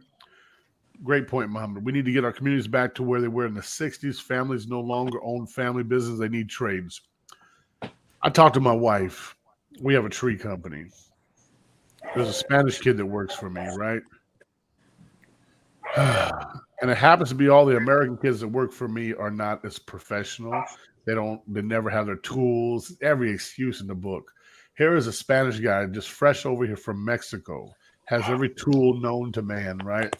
If you look at the Spanish communities, when I was growing up, that's how the black communities used to be. You understand what me say it again? The trades. The We were the trade. tradesmen. Yes. I tell black youth all the time, if you want to study a great people, study your ancestors. You see that church right there built in East Winston, Union Baptist, all these churches, right? These were black built by black dollars. WSSU, same thing, right? Black hospitals. So we need what Miss Love said is true. The youth need to get back to trades. This college agenda is propaganda. It's propaganda. Don't be wrong. There is college that is beneficial for some people. I'd say a lot of women, right? But our men, I would profess, get a trade because here I am, as old as I am. I didn't have a trade till years ago, and it's changed my life. And Brother Ronald, you and I talked one day at the gas station. Do you remember the story you were sharing with me about the people in the gas and how you tried to give opportunities to local men? Oh, absolutely. Some of our men are so sorry, man. I went through about 20 or 30 young guys in Winston, and we've tried to be patient with them, but it gets back to the work ethic. What Miss Benita Sutton, can we all give a round of applause for Benita Sutton? She went to school with you, Mr. Brown. This is what she says. She's been active on the YouTube. She says, mainly because my house was, wait, what the hell? Mainly because my house was shot up 24 times and we used to always communicate with these young men. We were the ideal family, but someone decided they were going to kill us, but they didn't. Praise God. Wait. Wow. That Miss Benita, that is crazy. My house was shot up 24 times, 24 separate times, or 24 bullets. Can you please elaborate? Because think about it, for all my brothers that have experienced war or any of the women that have experienced shooting, that is traumatic to your heart. If you read Candace Coleman's At Once, oh, wow. If you read her statement yesterday on Facebook, she said she thanked God to get home from the shooting. She said while the shooting was going on, she couldn't breathe. Her chest was tight. That's that anxiety. That's your survival trying to kick in, your fear, right? And so, Brother Green, would you like to take this part of the conversation? I hate to keep going back to this, but like for me, I can't own or possess a firearm because when I was young and I did some stupid stuff, I thought I was a gangster at one time. Can I say something before he goes on though about that? Before you go on? Yes, sir. Please. Because you just said something, I'll forget it, man. I'm sorry. Okay, you might want to get a note. Nah. I ain't gonna go all the place with it. But look, your conversation is great. Outside of the home, I bet you if everybody, I'm not saying don't sell guns, right? I'm not saying that ban guns, right? But a lot of people I know that have guns, they get in situations and they feel like the gun will save them. I'm gonna expand on this, right? So people without proper training feel that way, in my opinion. Nah, I got a friend. My security guard homie, my homie. That's my boy, right? He knows all the gun laws, gun rights. He has about to get heated up, Mr. Green. It's about to get heated up. Let's go with it. Yeah, he has all the accessories. He knows his stuff, right? But he'll be like, I'm good. I can go to the store because I got my gun on me. Nah, bro, you still can get shot. And I tell him that every time. Like, bro, look, man, I love you, bro. Just because you got a gun on you don't mean somebody can't shoot you. You can have the biggest gun and somebody shoot you with the smallest gun. Guns really cause more problems than most of the time. Now you can like protect your home and your family all day long, but sometimes people have that false sense of security with a gun in their pocket, other than if they didn't. Like I told you, I'm going to Shells. I'm going to the nicest gas station. Oh, it's 20 cents more. All right, bet. I love it. You know what I'm saying? If I had a gun, I'll go to this hood corner store real quick. Yeah, it's cool. I got the gun on me. I'm protected. That's an offensive weapon, not defensive. It ain't a shield. You can't shield yourself from a bullet. But people have that false sense of security. It's like a credit card. Oh, I'm good. I can do it. No, you can't. You know what I'm saying? But and it's not proper training. You can go to the range every day and you can still get shot. because we're not invisible. We're not. You know what I'm saying? But I do believe that some people, everybody's not cleared to have a gun, man. Like it's just everybody mental. You can pass a evaluation. You're still not mentally good to have a gun. Some people just accelerate different situations that they would not have killed somebody. We have a lot of nigga moments. You know, like I've been in a situation where I wanted to crash out, and I ain't even like crazy, but I wanted to crash out. I'm like, wait, I don't need to crash out. And I just walk away. But some other people crash out. They got the weapons on them. They can do whatever they want, and they can cause destruction and it's just a simple argument they could have walked away from, but they can't because they have a weapon on them that can cause them to. Now I'm not. Well, what she said, brother. You might as well say police don't need.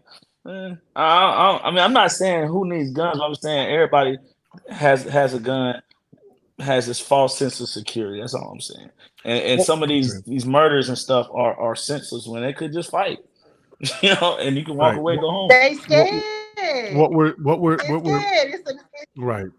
What's not highlighted, it's never highlighted in the news, right? The gun owners that stop killers. You understand? There's over 500,000 to 3 million a year of defensive gun uses, but the federal government and the CDC does not allow any private party sanctions to do statistics on defensive gun use. You only hear about the killings because they can keep track of that, but you never hear about the statistics of defensive gun use. Wow. I think that it is facetious to think that guns are only used to hunt and protect your home. And with all due respect, bullets fly through the Shell gas station just like they do the Speedway. And I tell people this all the time.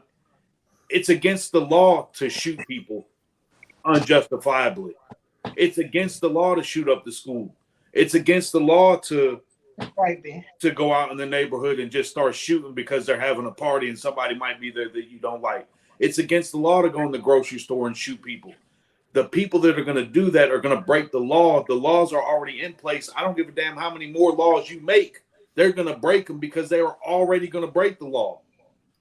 I would rather go into a situation having a gun and being able to back my way out of it than not have a gun and risk it all, especially if I'm in a situation where I know there's a possibility something could go down. I do everything I can not to go in those situations.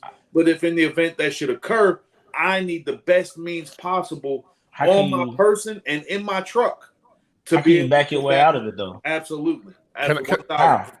Atlanta, let me give you an example, right? For those that train, right? Okay, give you a prime example. And Brother Green, I hate to bring this up, but I'll bring it up.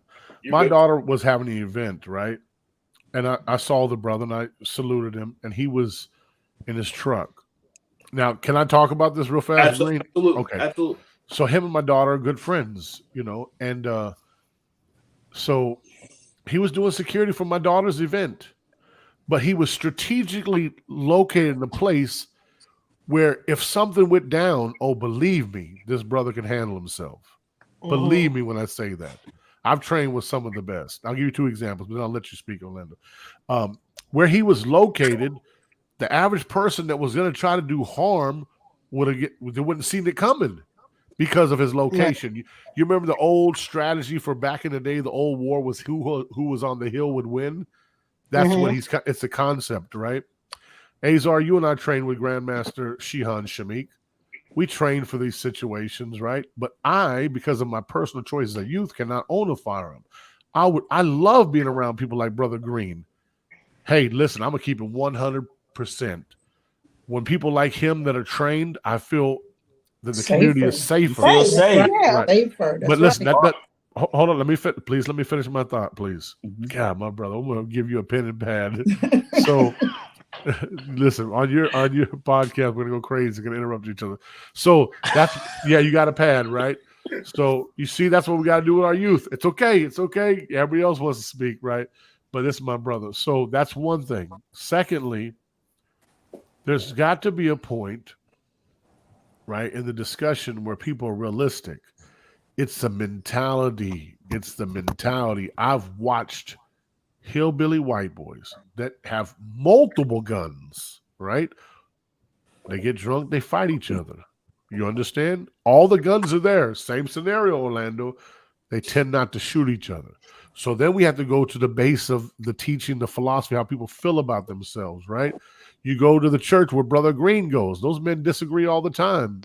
Plenty of those brothers are armed, right? I'm sure him and Pastor Mac may have had some disagreements. These brothers are protected well, so it's really the mindset. It's a mindset. Why do I know this? Because I was one 30 years ago that would have shot you in your face or shot you if you were an enemy. Now I'm like, okay, wow, this, like you said, Orlando, I don't want to crash out. This can be resolved. I feel like I've been speaking too long, but Nurse Catrice, you about to say something. I can see your it. podcast, bro. No, but I don't listen. I like to listen. What we supposed to be doing? No, but I like to listen more. I'm gonna be trying to interrupt. I'll be trying to take a point that you got and go back and forth. I'm not trying to interrupt. No, you doing like the church, the call and response. Okay. Yeah, it's supposed to be okay. That's what I do too. I'm sorry. Okay. No, you're fine. No, because I'll forget sometimes. I was asking Mr. Green that, and you said you feel safe with Mr. Green, and that is if there's an active shooter, right? But let's say if you're trying to return fire, you have a more likely chance to get shot. Can I hold your thought? Hold your thought. Hold your thought. I'm gonna forget it. Hold on. I got a point real fast. I'm gonna interrupt you on purpose. When we were doing the nitty-gritty, remember many years ago? You remember that many years ago? Yeah, I remember. A shooter came in, and me being a convicted felon, damn government, I didn't have a firearm on me. The guy comes in shooting. His friends are encouraging him. Yes, shoot. The nitty-gritty. Facebook Fridays, remember? Carmen was shot. Terrible. Multiple rounds went off. The person called the police. The police drove by, sirens, and kept going. Shooting was going on. About 10 of us were laying on Kenny cocaine. You know how skinny he used to be back in the day? Yes. 10 of us were laying on him. I'm surprised he didn't die, right? So a man trained with a firearm, armed security. The guy came in, started shooting at everybody, just open field. One of the big security guards went like this, threw his hands up. He looked at him. He was going to shoot the security. Over the security's shoulder, our trained firearm specialist came over and hit him 2 times in the melon. Shot him twice in his head. He hit him so fast, when he fell on the ground, everybody scattered. This is video surveillance. Guess what his homeboys did? They rolled him over to get the gun. They left the club. They didn't give a damn about him. But now, he probably had 10 more rounds in that gun. Had it not been for that security, right? The security saved him. No, he shot over the other security and killed this young man. So I go to my 2 to 6. Follow me. This is long-winded. I go to my 2 to 6. I see a white guy that I hired, Deacon Kip. He's in the military. At my 2 to 6 at the old Sugar Bears, I had 2 white boys with M16s. Y'all know how it used to go down, right? I hired him. He says, I heard there was a shooting at your club. I said, yes, sir. I may not want to open tonight. I'm spiritually drained. He says, who got killed? Was it a good guy or a bad guy? He didn't say white or black. That's a white guy. I said, well, he was the guy who came and shooting. He says, oh, enemy down. Has been a successful night. Let's go on with the party. You see his military thinking? He said, enemy down. Train. You see, this is what the white boy said. Deacon Kip, he says, enemy down. Let's go on with the party. And to me, I'm like, golly. I just watched the guy get his whole, and we saw it, right? But anyways. Let me hit you with this real quick. Let me give you a real life scenario. Take the train. Let's keep interrupting Orlando. This will be great. Keep going. Take the fact that I'm just a gun owner. Yeah. You see all these shoes behind me. I love shoes. I buy a lot of them. I don't even wear them. These are all brand new. I got a whole bunch over here. They're all brand. It's a cool thing for me. All right. So I met a dude.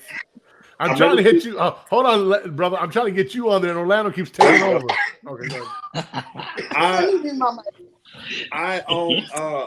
I'm in a shoe group, and I met a dude in the shoe group, and he had a particular pair of shoes that I wanted that were really hard to find. I hit him up. He said, yeah, I'll sell them to you. I'm coming from wherever he was coming from. Meet me at the Sheets at Sandy Ridge. So I met him there. He told me these shoes were brand new. When I got there, it looked like he'd been doing landscaping in these shoes for 6 months. They were beat. He was pissed because I told him I wasn't going to buy the shoes. I said, he started cussing me out. Like, he was like, you know, he was upset. So I said, bro, I understand. I drove here just like you did. I spent my gas just like you did. I said, well, I'll tell you what, I'll throw $10 in your tank. I said, pull over to the pump. I was going to put it on my credit card. He was like, nah, just give me the $10. I said, bro, I'm not giving you no cash. I'm going to give you this $10 on the card in your tank. That'll cover your gas. We good. Because I don't want no smoke. You Google my name, my phone number, and everything about me pops up. I don't need no smoke. I'm good everywhere. So I told dude, he said, nah, you going to give me, now you going to buy these shoes. Like, he's demanding. Okay, I see you. I like that. He was demanding that I buy his shoes. Wow. And now I got on the defense. I'm telling him, like, with some egregious choice words, I'm not buying your shoes. Dude walks up to me close and he lifts his shirt up in a way that when you lift your shirt up, one hand pulls your shirt up, the other hand goes for the pistol and the appendix carry. Right. Immediately. See, now I carry a firearm. I carry a Glock 19 concealed. It's got a camera on it. It's got a laser and a light on it. And as soon as it comes out the holster, the light, laser, and camera come on. When he went to reach for his, I had mine in his chest before he could ever pull it out. If he would have tried to pull it out, I would have killed him, but he didn't have it, and he thought he did. Wow, praise now, God. had he upped it on me and I didn't have mine, there's a good chance he would have robbed me or killed me over a pair of shoes. Right. That's you were asking me earlier, how was I going to back my way out of a bad situation? Had he had a gun, if I would have seen a gun, I would have dropped it. You can't hear me? No, we can hear her. Okay. We can hear you. If he would have had a gun on his person, I would have dropped him. And I would have got away with it because it was on camera, which is why I either meet people at the Sheets because there's a whole bunch of cameras, or I meet them at a bank drive-thru at the teller because there's a bunch of cameras. I said that to say that after I seen he didn't have a gun, I put my gun away. He called me a stupid N-word because it was a young white boy. He spit on me and tried to kick me. I knocked him out. Wow. He got arrested. When he left, they went to his house and they charged him with a hate crime. We're still waiting on the to go to court over in Greensboro. Wow. Hey, bro, I heard you nice with your hands too. Oh, bro, I'm okay. I'm okay. No, look, he get back to his. Hey, when Tiny and people like that say you're nice with your hands, that means something. Hey, quick question, totally off subject. Are these fake? How was that? Who knows? No, look, these are nice. They're nice, but look, hey, I don't think they made that. No, look, Brother Green, it says inspired by. Those are definitely fake. It's okay, bro. It's just some shoes, bro. Yeah. Your Spilman. Yes, sir. You ever heard this right here? You ever heard this saying? If there wasn't men to repel men, then the earth would have been overridden with injustice. You know what that means? From the Holy Book. Wow. See, I'm listening, bro. I'm listening, sir. You gotta have somebody to lay these people down. I'm glad you said it, man. Somebody has to kill the unrighteous when they're doing unrighteous deeds. See, there's only one way to handle a savage. You got to put him in the ground. Man, listen. See, once you did everything that you can, see, I'm a savior first. That's my first intention, is to save you. But like that brother was just talking, when it's time to go, I believe in self-preservation.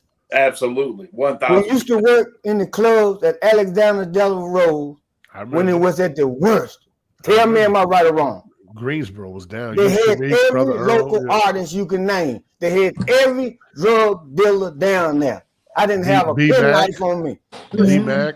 Listen, we had 4 men at the club, and you asked me, Sean, how y'all Muslims work down there. It ain't got nothing to do with me being no Muslim. It's how we built rapport with the people.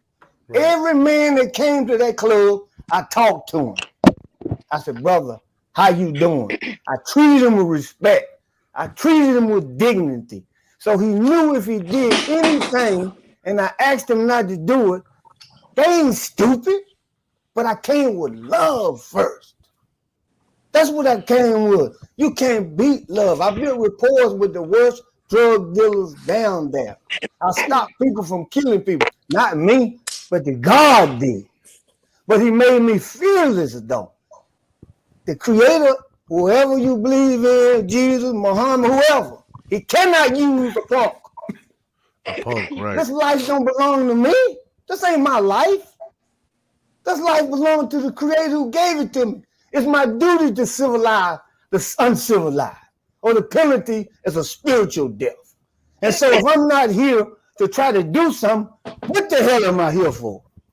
For $1? How many women I can get? How many beers I can drink? Man, what the hell is that? There's people that died for me.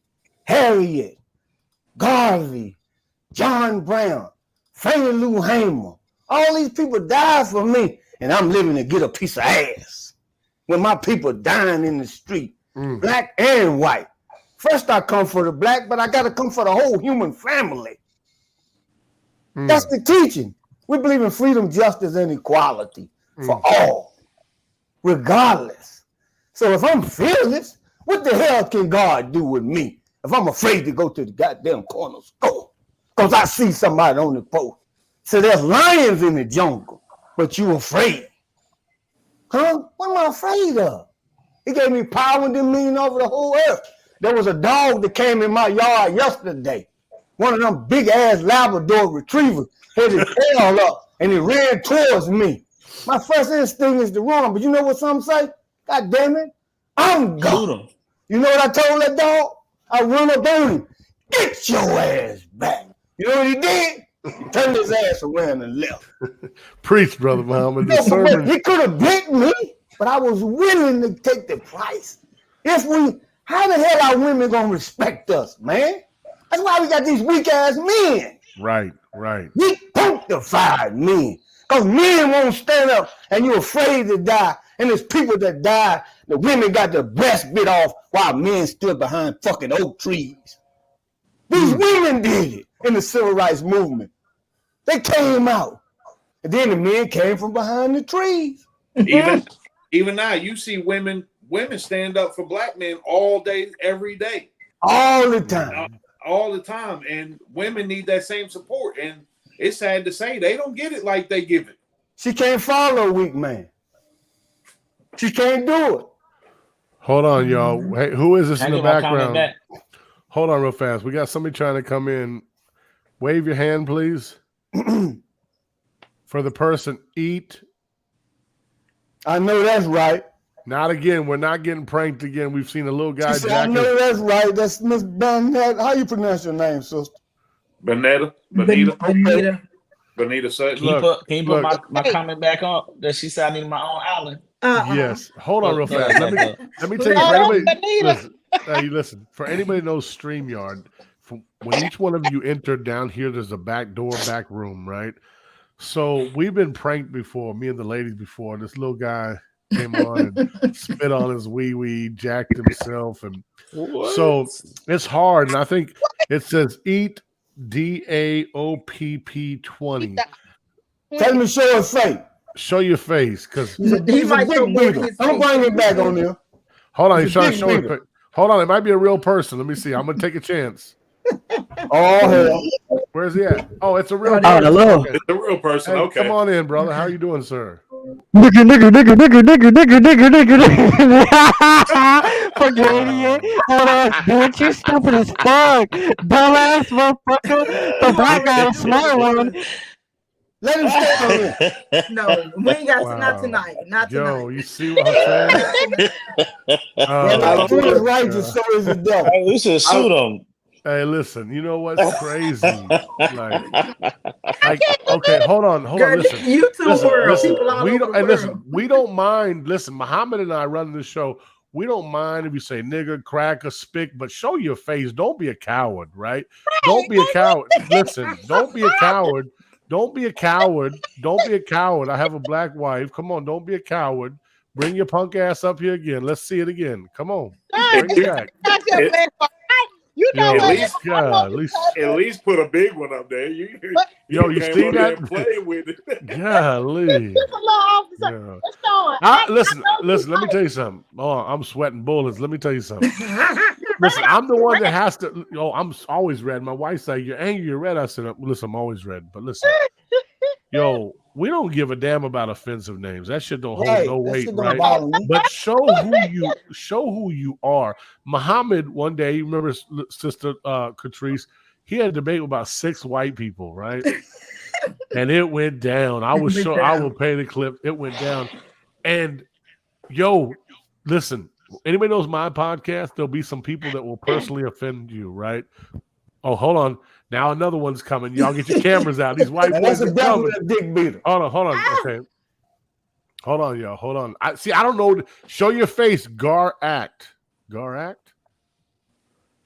Yo, you see that? Yo, I gotta go back and apologize to my wife because I said I thought white people were losing that, and this fucker just wow. Gar act. Do I take a It's chance? a troll. Do I take a chance? Who the hell is this? Do I take a chance? He said he Let's don't run, have a let's run it. webcam, though. Let's run it. Y'all ready? Ronald, run. Let's go. Give him 15 minutes of fame. Hello, who are you, sir? Crazy. Oh.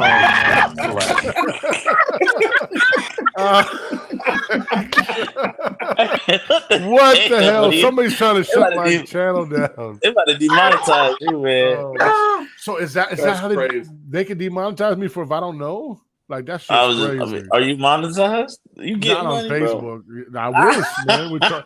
Well, they did hit Facebook. Oh Lord, this is on Facebook. Don't do no more people, this bro. is on Facebook. Oh man. If you don't know them, don't. So the thing is, yeah, like my buddy said, these white boys are tripping. Wow. Well, to lighten the mood up. Put my status back up. My island. Hold on. My island. Oh shit! Here comes the love person to have again. my own island. Hey, don't bring him up unless he got Hold on. to Look, say hey, listen. This guy's showing his face. Tonight, man. He's he showing can his switch face. back. He can switch down to something else. Hold on. This guy's showing his face. Hold on. This is a different. No, that's the same dude though. Okay, listen. It is. They would come back to back though. That's man. the same dude. No pun intended. Who can That's see it? how- You can see it. You can see his name. Yeah, Okay, he's no. saying you want me back. What's up? No. No, we don't want you back. No. We I will want pass. people that listen. Don't show your Where's little the- wee wees. I want people Gotta that be a want to come. dude. Where's the? Yeah, why can't we have girls get naked? Yeah, like, come on, man. It's a different day and We time. don't want to see none of that. Hey man, It's Sunday. don't bring that man back up that no more. Hold on, listen. I want people that will show their face. I don't allow anybody unless they show their face. This guy has a face. Let me see if I can I'm gonna take a picture and send it to you guys. But you already know who that is because you done put him up already. No, He I got know different usernames, man. He Come was on. he was the one. Hold on, right here. Let's see. Okay. No, I can't do it. Listen, He was the one that was making Sean- crazy noise. Sean's I'm reading pornos. his comments. He's talking crazy. I'm reading his comments. Yeah, he was the one that was in already. Oh, wow. Okay, I see it now. Yeah. Hey, tell him to let my knife sharpen on his neck. Can I? Where's he at? You Let me can't. sharpen my knife on his neck. Where's he at, Ronald? Where's he Where at? if you go He's in in the chat. on I at can't the see bottom none where of it it. says Oh, it's in the more, chat. Oh, the chat. Ronald, Oh, okay. Ronald talking about no. What chat is it on? in our chat where it says chat, you can go to chat and comments. It's in the chat on the left. Private Eat the chat. ops. It's eat the ops 20. Yeah. You ain't got no ops. If you say I'm a punk, put me in, bro. You shut the fuck up, pussy ass blood. That was the one. That's the one that got on first. He wasn't Right, the one listen, that was listen. checking off. That's the one that got on. Okay, I see an old white man in the back, but probably older than me. I see he's got a hat on. He's got That's glasses. him. That's him. He was on already. That was one that was on the first time. Okay, but did he show a little Peter at the end?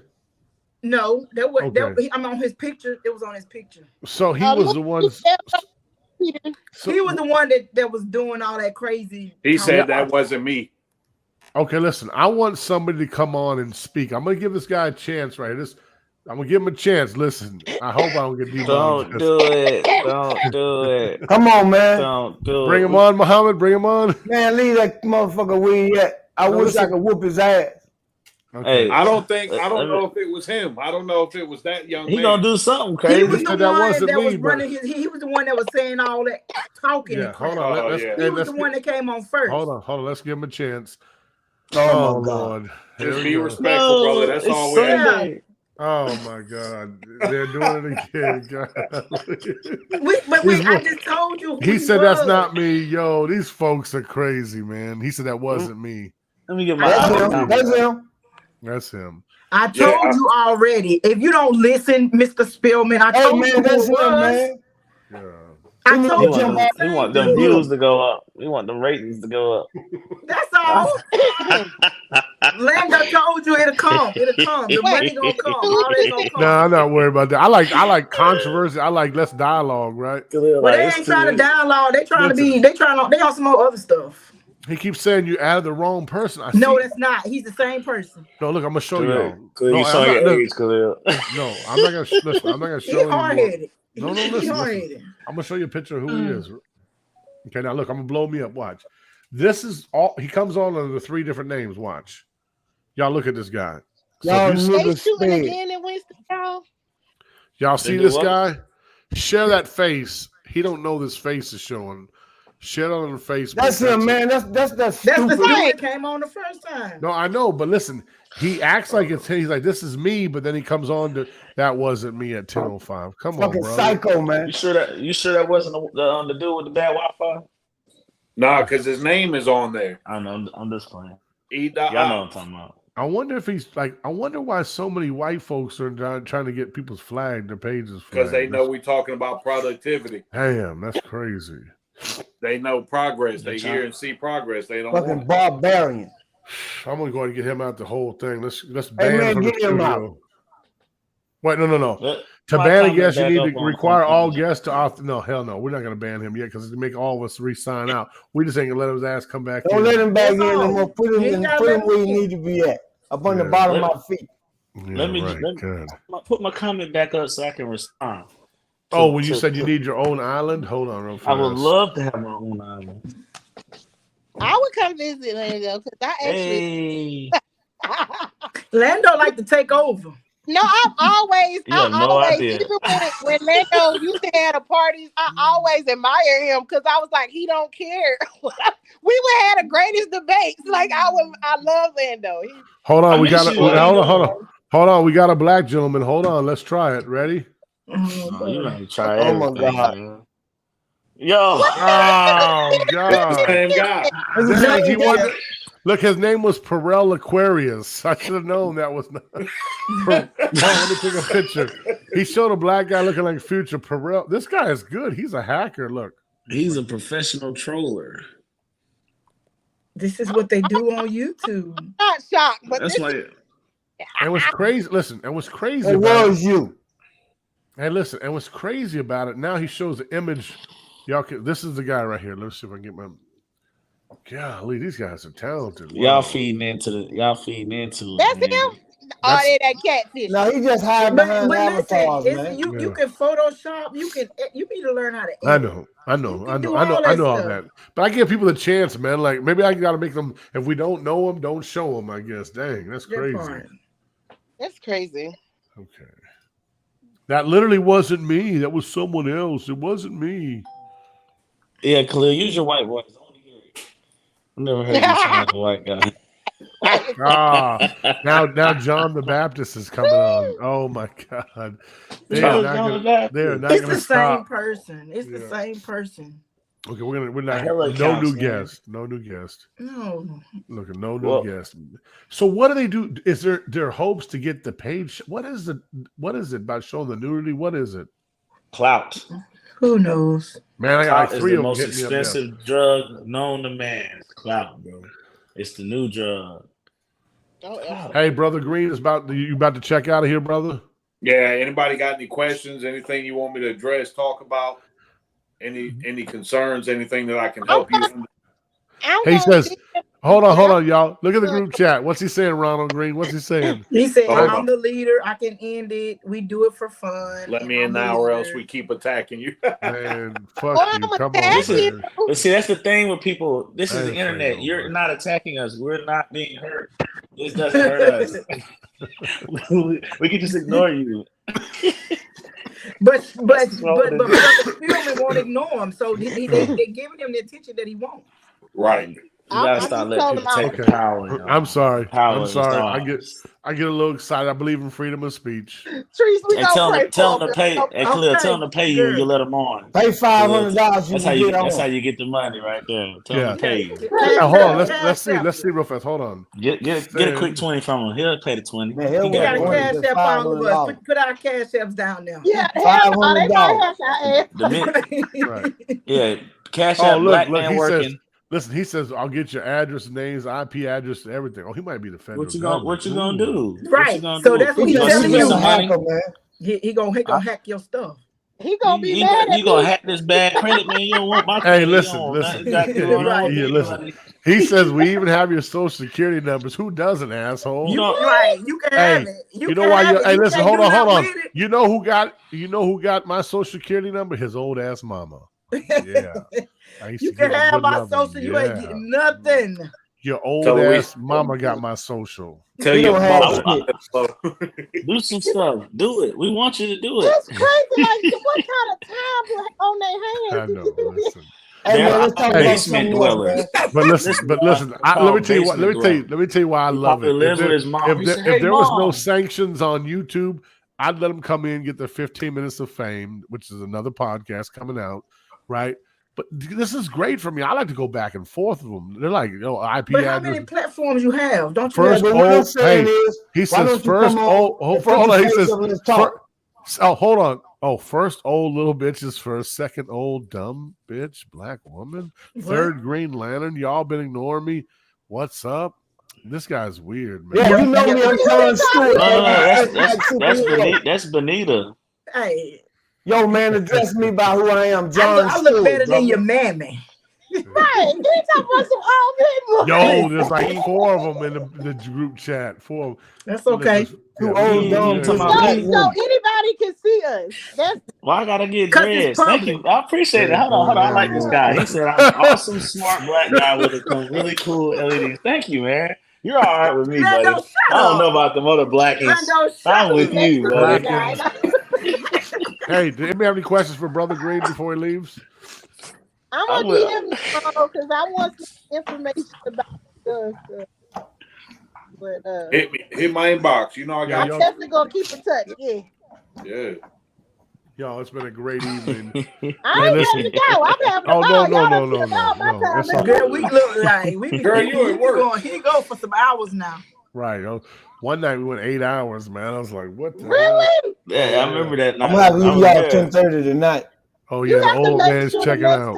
Yeah, I gotta get him going. Listen, I better take my ass to sleep. 10:30, man. I gotta go make that money. Well, he says, do y'all know each other? No, I don't know. I'm in West Virginia. In real life, folks. Make sure you let me know the next time you do. We know you join because I love a good discussion. Like I love a good Adam, man, they my friends, man. Adam, Khalil, they my friends. He said I'm awesome. So you want to see dude jack off? That's what you telling me. You want to see dude jack off? That's what you want to see? No, I don't. Let go. I'm gonna hurt you. I just my face. I'm like, listen, I love y'all. It's been a pleasure. He says, I like awesome black man with nice smile. Orlando, you got a beautiful smile. He says. That. That guy's a fucking queer. Run. Lando. Yeah, I'm out of here. Y'all be good. Hey, man, Brother Green, listen, we took a serious subject and a conversation. Good. I appreciate y'all. Y'all take care. All right, we love you. Thank you, all right, bro. Nice talking to you, man. Man who looks like Santa. He want a body. He was a bodybuilder. What? Say what now? Old man that look like Santa. If he was a bodybuilder. Where was that?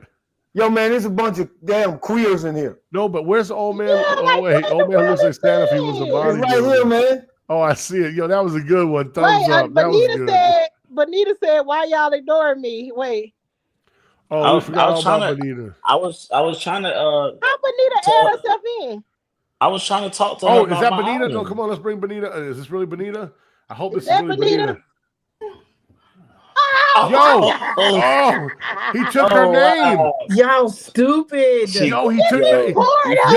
This guy is good though. He took her Fell for it, name. bro. Yo, he took her he's smart. name. He's smart. Yo, He man, got you see the guy piping the man. He piping the man. I told you it was a That's not fag. Benita. Yo, he He said got- Benita. Oh, yo, I told you, John. I humbly, you were the white god. I'm gonna build a statue. That was good. That was good. Oh my That was a good one right there. You are John the said, I told you I got hackers and people. Let me in. or I'll keep man. it Listen. going." Okay, so sir, He's a fucking idiot. I'm about to submit. Hold on, listen. John Listen. What do you want me to do, sir? I'm about to submit. Do you want me to let you in and you can show you and all your gay friends? What do you want? Tell me what you want. Tell me what you want. Oh man, this is hilarious. What do you want? It's like, what? I don't know if he's trying to like.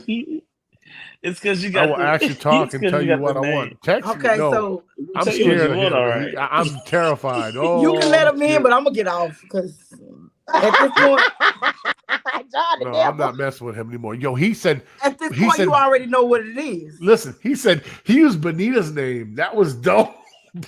I can go in and change my name. You can go in and Right. type in any name you want to type Right, in. but Benita was said, and she just told me earlier she couldn't get on. Her name is on the screen, so he see her name. So let me just Yeah, write her because he name said down. Benita. I know that's right. Right, that's Benita. crazy. If you Yeah. unpin her comment, they won't see it. Look Yes, at that's look what at look at Perel. Look at Perel. You got her name pinned on the screen, so they see it. Yeah, I Yeah, know. unpin her But comment. look at So unpin Perel. her So why y'all comment. forget about me? No, we don't need to Hello? hide them, do we? Well, they're using her name. They wouldn't know who Benita was if you didn't have her comment pinned. I know, but we got to hide comments now because the hackers. Well, no, they just trick you. Oh, You just right. out Hey, for the listen. okey doke. But guess what? I will never fall again. Now I understand why Israel says wave. Yo, this is crazy. You fall for the okey doke, bro. Man, I fell for it. Look, That was I- hilarious. That was a good laugh. I needed that laugh. That definitely I was. appreciate that. Oh, Steve let us in, and the hackers will stop. Ain't no hackers. What are you hacking? Nobody's hacking nothing. I know they're not. What are you They're not. hacking? They're not that talented, man. The only way they can hack anything is they can convince you to click on something. I'm fitting to rope you. You're gonna rope us, not rape us, man. Who taught you how to spell, you dumbass? Oh, he What? said rape. He said rope. He said rope. That's not an A. That's a rope. Oh my God. They I'm gonna young rope too. They you. talking about John is Trippy Red. Oh, my God. Respectfully, y'all don't know who Trippy Red is. Oh. That's a different. All right, age listen, I'm group. gonna get out of that chat and go back to our chat. So how do I ignore them? That's the comments, okay. Oh, He comments. said, Ah. he said crib. He said crib. You fucking- Oh man, this Oh, white boys man. are wild. Y'all is They probably like 9 years old, man. Oh, that's what my name is Nia Gear. Somebody, I don't know. No more people. If you don't inbox me on my, other link, if you don't have my personal number, we good. Go to bed, babies. Go to bed. Listen, ladies and gentlemen, in closing, I don't want to close, but I think we have to close now, right? I really They had infiltrated our ranks. start again and just Hey, listen, we do it every Sunday night, Oh, good. but we do it a few times during the week. But Orlando and I are coming up with something called 15 Minutes of Fame, right? Mm. And that's really going to get back to some really roots of our trade for. Azar and I have this called, we're doing the foaming at the mouth, but this is open to the whole community. But I tried joining in. Who is this Facebook user? I think those comments are old. I tried. Oh, that's Lanita. Come on in, Lanita. That's the real Lanita. Hold on, let me send it. Oh. Lanita or Bonita? Lanita or Lanita? Lanita, That's our brown. home girl. That's brown sugar. Oh, Come we on in, know. brown sugar. Come on in, Yeah. brown sugar. Where's her mama at? Her mom was Thailand, crazy. though. No. No. You gotta know what we You talking about. gotta meet the mama to understand. Oh, okay. Yeah, we'd have been in podcasts like 3 times. Oh my together. God, hold on. It says Lanita Brown Sugar. Lanita, show me your face. Wave. Wave. Oh, Lord. He's scarred. Oh, really Okay. hurt. We are scared. What? What are you allowing? Girl, oh my God. Hey, We done seen Porno too many Peter 101. Griffins tonight, and I don't mean no person. I mean a Peter. Dang. Oh, the one guy was proud of himself. He was sitting on the couch going to town, wasn't he? That was a video. That wasn't even done. That was a video pre-recorded. Crazy. Not again. Not again. Oh, God, please. Yo, this is crazy. They got too much time on it. Too much. They're very insecure. Miss Lanita Brown Sugar, this is Sister Maisha. Maisha, this is Miss Hey, Lanita. Maisha, I spoke with you earlier today. You had did your live. Uh-huh. Yeah. I put in a comment, girl, I had to just sit down. I turned my burners off and I just sat down and I says, I cannot get my heart to even, in my mind, to grab a hold of what you went through. I have a friend and her son was killed. I don't know. It's probably been about 6 years or more ago. But Lord, don't put that whole thing on me. Okay, I'm sorry. No, you look good. You look good. I'm sorry. Because they'll be putting you on Front Street. Yeah, I like to give you your undivided attention. Yeah, right. But you don't never get over anything like that. And some days you're not even going through it. You just kind of like, you get stopped, is what my friend said. But that's what it does. When you hear about all these kids, that's what it does. It just be like, it brings it all back. Like, yeah, that's what it does. Yeah. And this, and that happened about my friend with her son back before that I became friends with her. But I remember hearing it in the news, you know, here in Winston. Mm-hmm. But it's just like, I'm sitting here, I live out here at the corner of Davidson and County and North Forsyth. Mm-hmm. I'm just sitting here, I'm hearing sirens going on. I'm just hearing them going on. And I'm like, okay, well, I'm trying to distinct if it's fire truck or police. But, you know, after you turn the news on and you just like, okay, well, where did it happen? What did it happen? How many? You know it's going to be on there. Mm-hmm. And to me, it wasn't like this like 5 years ago, you know, if we go back there. But I don't know. My heart goes out to you. I thank you. It's day by day for me. Just talking. My friend said it kind of helps to talk. Mm-hmm. It does. Get your emotions out.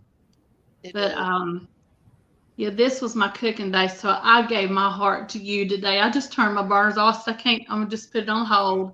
I just needed that moment. I was in here by myself today for a little bit till the moop come in and ruled everything. So I have a 5-year-old grandchild, so I was trying to get her settled in. She was wound up. I bet. Yeah, and I didn't want her to hear everything. I'd kind of turn it down. She says, Mimi, let me have your phone. I said, oh, no, that's big girl phone right now. Sorry. Yeah. You never know what's gonna happen on the podcast with I know with a little popsicle beanie weenies coming up. I said, oh Lord, have mercy. Lord. I'm glad your mama wasn't on here. My mama would have blessed them out. She's 84 years old. She would have gave them the business. She's tough, yeah. No, it's your mom. Hey man, and they never put no women up. I don't understand it. They never put women up. They wouldn't don't never put women up. They always put the man up. Well, that's a whole other topic too, and them people will be coming for our necks right now. You know, them community people, because they pushing that agenda so hard, it's ridiculous. You know, there's actually words you can't use anymore if you want to get monetized. Exactly what I'm saying, and that's why I said, you know who I'm talking about. Right. Yeah, the people, the other peoples, and they will come for your neck so crazy. We're living in strange times. Ain't nothing new under the sun, man. Everything happened already and keeps continuing to happen. They just shine a light on it. Oh yeah, it's already happened. Ain't nothing new under the sun. The one, have y'all seen it? It's been all over. They took the video down off of Twitter, but the one of the people's in cross exchange world, they put up. Yo, that's a new word for it. Cross exchange world. Yeah, I love that. Okay. They said because they've got these cross exchange same bathrooms now. This person got and I'm pretty sure somebody seen it. Lando, you might have seen it, but it was one he looked that they looked like Peter Griffin, and I'm not even being funny, but looked like, oh, that's my boy. And yeah, but it was Terror. Terror is the name, and No said that they wish that somebody would object to somebody going into the the usual same like throwing threats, and it was so bad that people was like, "Are you serious? Like, are you threatening people? Like, you know what I'm saying?" And they Twitter, TikTok ended up taking it down, but it's that bad. It's that bad. I feel like it's crazy because they're intervening in sports, the bathrooms now. It's like it's so extra sensitive. You can't, like you said, you can't even say certain things without if you being blocked or banned or something because you voiced your opinion. It's crazy. Like I don't care what the other people do. That's your that's your thing, and that's what you do. But don't force it on me. Like everywhere. Do you know the first thing that happens, like when they went after Muammar Gaddafi, right? What they started doing through propaganda. There's always propaganda before they bring in the war. They turn the people against each other, right? Muammar Gaddafi, the president, Azar, I know this, the president of Libya, right? Free healthcare. He was coming up. They were almost in place with the African dollar, like one currency through Africa with all the countries, right? And that's what he was spearheading, right? And so if you start looking at the attacks, it was propaganda within his own citizenship, right? And that's what's happening now in America. America's always had its own issues, right? But what is happening now, we are so focused on these minute issues. I'm not saying the gun violence is minute, but what'd you say, cross exchange world? That's a great one. That is keeping that shit is, man, fuck you, do what you do, but don't bring it on to us, right? But that is something to get us sidetracked, right? Right. Now, don't get me wrong. It's a distraction. There is definitely always been white and black issues, but for the average white and black people in public, what do they personally feel? For the most part, they keep it to themselves. In public, people get along with each other, right? To get along. But if you go to the internet, you would think that white and black people are shooting each other every day, every second, every minute. This is the propaganda war. Keep the citizens divided and easy. Now with that what's your word again? Cross exchange world. You tag that. You're gonna write a book, Cross Exchange World. I'm telling you, that is a distraction, man. That is a distraction. It's a big one. Good night, y'all. Tell Maisha I love her and I had a good time watching. Hold on, Benita Sutton, we appreciate you. Good night, y'all. Tell Maisha I love her. That's the real Benita right there. That's the real Benita. They was using your name for evil. Hey, tell Orlando and his island by himself watching this live. Even Orlando and we've enjoyed you. Y'all, every Sunday evening we do this at 8 p.m. Listen. Nobody needs guns. Hey, Khalil, did you ever get in touch with the lady? What lady? You know the lady, man, that they had, the Brown Sugar. How you doing, Brown Sugar? I never got a response from her. You know the lady that went back and forth with the other lady, Love? The Spanish lady. Yeah. I never got a response from her. I hit up her YouTube, the email she had. I'm waiting to hear from her. Yeah. She's nasty. Let me just say that. I'm gonna be nice. I think she tries to. She's from New York. I mean, oh Lord. What it is? She came. I could play y'all a clip of it. Hey, she wanted to come on to put a plug in for herself. Oh, what's going on? What happened? Yeah. She was wanting. Y'all want me to play the clip for you? Play a clip. Let the sisters hear. Let me warn them. She wanted to come in and put a plug in for herself. I guess she was wanting to recruit black men because she had a full panel for her little entertainment spot, and she was very to me, she kind of acted a little brute acting. She wasn't feminine. Which, you know, I mean, you can be a little tomboyish, but have a little bit of feminine energy, you know, represent yourself, what you were made of. Right. Don't come in and say that you're a woman, a lady, a female, or whatever created, and like you're going to represent me. Oh no, Okay, y'all fill me in. So in my soul, the Indian, the Asian, the black, and the white, and everything come out of me in a minute. And I was like, oh, she needs to go. She needs to go because I just, she's messy. Show us the clip. We want to see the clip. Okay, Yeah. so She's messy. okay, let me see if I can find it. Let me see. He's gonna show us, Lando. Something happened on the last one. They was On the last podcast, okay. yeah. I was like, who we talking about Oh, right now? the show. This was our show. We mandatory this 8 hours. The this show. DNA? It wasn't the DNA, was it? 8 hours this shit went on. Here you go. Y'all ready? 8 hours. Is Yeah. this the Trey that makes the great comments? I've never met. Yeah, you. yeah, that's the very Nice to that's meet the you, very brother. same. Like I be trying to tell him what we be talking about or whatever he Wait, where's when love screams at this girl? Hold on. Is it right? got. Like Which She's in her girl are we talking about? Hold on, I'm about to show you. Hold on. Okay. We was talking about a little bit of everything. Oh dang, it's a lot of people on this one. Oh, No. yeah, hey, listen, y'all. I don't know if I can do that. That's too many people. Hold on. Lando, you just stay in the dark and talk. And when that son, Hold on. Where's when? Oh, here it is. She get ready to scream on old girl. Watch. sometimes he don't want to be a man all the time. Sometimes he just Hey, I want y'all to stop me when you see Love's mouth. Come on, Lanita, help me. When you see Okay. Love's mouth going on. Love. Blast the damn mic, Auntie J. Blast the mic. Father, not because I didn't have my mother, to be a part. I don't feel like women necessarily have to be in your space.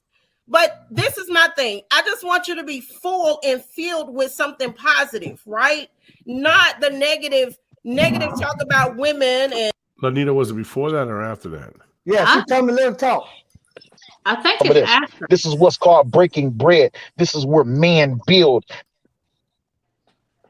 Dang, I wish I had the moment down. What was the discussion about? Hold on, you watch Miss Brown go. Miss Love goes in. Okay, it's too far back. Okay, it's about 3:30. It's probably right Change these young men. Where's Miss Love's mouth when she starts going off on the girl? She'll lean into the screen. You'll know. Okay, Selena. She just leaned into the screen a minute ago. That ain't enough to hold a man.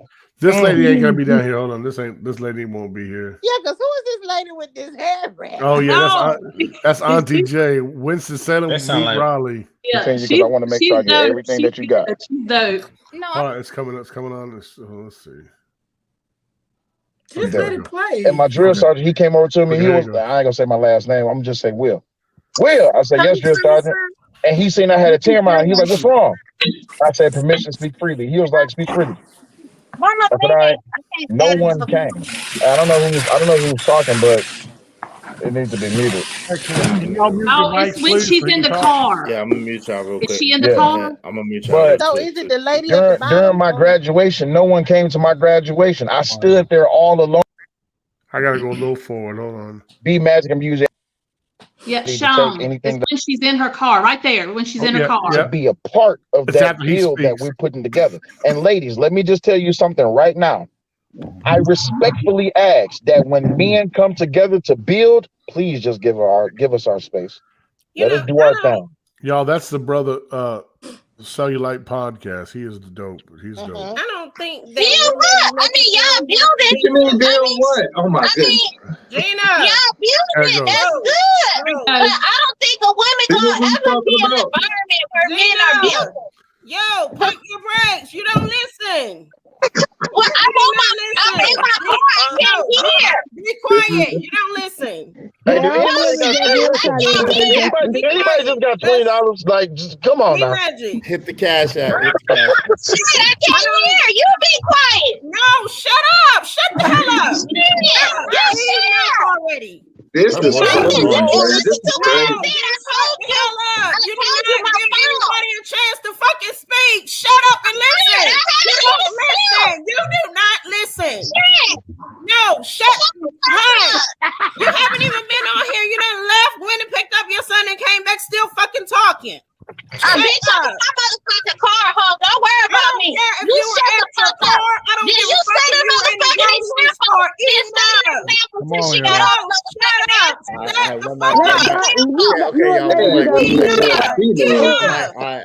One mic, and then enough. It's enough already. You know what? What the hell? Okay, listen. Then Miss Lanita Brown Sugar says something that was very impressive. You said, what point was it? You said, you know, as women, we don't have to sound like chainsaws. That shit was great. Okay, now listen. Voice is annoying. I did. I had to tell her that. Yo, listen, this is 8 hours of footage. Let me go where the lady comes in. Hold on. Okay, you see to the left, you see the gentleman beside Miss Lanita Brown? Mm-hmm. Yes. Angry Man. Okay, Angry Man has almost 500,000 subscribers on YouTube. Give you a little history. The gentleman that was in the middle, Israel Mills, Angry Man and I are all friends. We met in 2017, and we're talking about doing the Foaming at the Mouth podcast. Then me and Israel forgot about it. Angry Man went and did his own thing. This is all he does for a living. That's all he does. He's a YouTube content creator. He makes a great living doing this, right? Go check him out, Angry Man.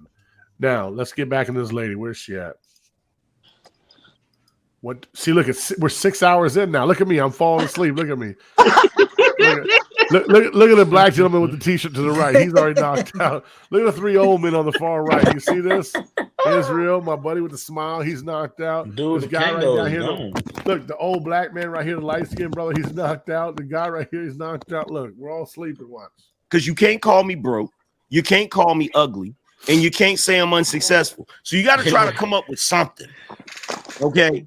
But hey, Orlando, you would love his show. Here we go. Now all these people, god damn. Oh, here she comes, y'all. She's Miss Lanita. You must have left out for just a little bit. Here she comes, y'all. Here it goes, about to go down. All right. I'm trying to get used to being up late. I used to be up late for the 2 to 6, but now that I have a tree business, man, I get tired early. But it's been great. Angry Man, love you. Israel, love you. Y'all be blessed.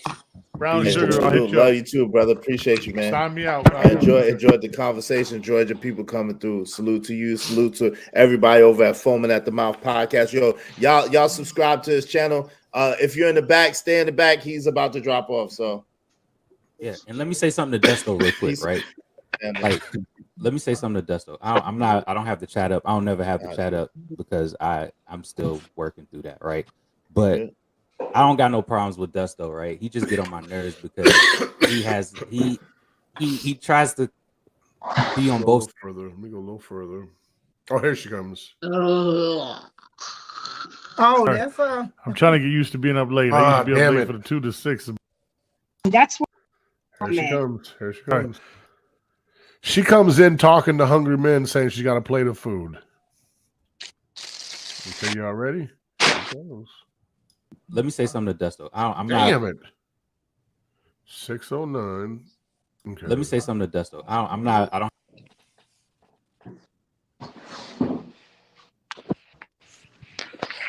Man, and because most women nowadays. All right, I'm sorry, y'all. It won't let me get exact. What doing today? What would you like to say? You came up here because you wanted to say something. What would you like to add to the conversation? I would like to say that not everybody that's on these YouTube streets have good intentions. You're either going to be part of the problem or part of the solution. And I'm an advocate for men. And the main thing is that you have to be taught to respect, appreciate, and value men, to even know about men. And because most women nowadays don't have that father figure in their lives, they don't know how to interact with men. They don't know how to have a relationship with men. They don't know how to vet for a man. So, and that's why a lot of the young generation are lost in the sauce, because they just don't have that male father figure in their house, and women don't realize just how important, or more important than a mother, for a father to be in the household. And that's where it all starts. It's just a 2-parent household where. Miss Brown, you said stop it right there. Okay, so see, she's coming in kind of good. I'm like, okay, well, she's making a little sense. But so there's her foot in the door. Now watch this. Hold on, let me ask y'all something. Is this showing big on the screen right now? Yeah. No. Okay, good. Well, I mean, I'm on the phone, so mine's tiny. Hold on, real fast. Let me take that comment out. All right. If you Okay. okay, ready? I'm gonna go big on it again. A Let's see. kid can grow up with a mom and a dad and know how to navigate themselves in life. And that's what I talk about on my channel. I talk about how we can make our better versions of ourselves. Instead of complaining and whining, let's talk about solutions. What are we going to do better to be better? So I have a question. when you talk about solutions, how well does it go over? Do you have the same kind of audience when you talk about solution as you do as far as numbers as you do when you talk about regular topic or hot topic? Well, I'm still kind of new and I'm growing. I'm not trying to grow fast and blow up. You know, I want to run my race in a steady pace. Mm-hmm. So what I learned a lot from my father.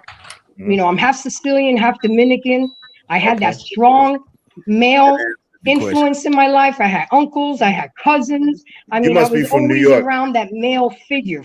You must be from New York, huh? Trying to ask. Yeah, I'm also from New York. Yeah. Yeah, only in New York you get that mix. Go ahead, Angry Man. Go ahead, Angry Man. You already answered both questions because I was gonna ask was she Latina and I was gonna ask what part of the city she from. Yeah. Only in New York you get that mix. You're probably from Brooklyn, right? Well, my Dominican side is from the Bronx and my Sicilian side is from the Queens, but I was raised out in the island, Strong Island. Okay. Wow. The thing is that I get a lot of pushback. Again, my target audience is the African American man because I love y'all. Y'all are kings, unless y'all show me otherwise. But the thing is, I get a lot of pushback. I get a lot of pushback because, oh, you're not black enough. You don't know what it is to be black. But y'all will let Just Pearly infiltrate y'all and talk this bullshit. Hold on. One second. Hold on. One second. One mic. Wait. Let me say something. Okay, let me ask you one quick question. You got it. So where are you getting the pushback from? Do you get the pushback from the men or from the women? Oh no, I get it mostly from the black women. I'm a pick-me. I'm a ninja lover. I don't know what I'm talking about. I need to stay in my lane. You know, but that's the story of my life. I used to get jumped when I was a kid. You think you're cute with your light skin and your long hair. Motherfucker, I am. Don't be mad. I angry man. Go ahead. Yeah, that makes sense, though. That makes sense. That's not the brothers. I just wanted to acknowledge, even though she's half Latin, I wanted to acknowledge that this Latin woman just came up here and said that black men were the best and that we were kings. I keep telling y'all. Boom. I keep telling y'all. Hey, Angry Man, ain't it funny how everything you always say? Damn, son, where'd you find this? Hey, yo, what's happening?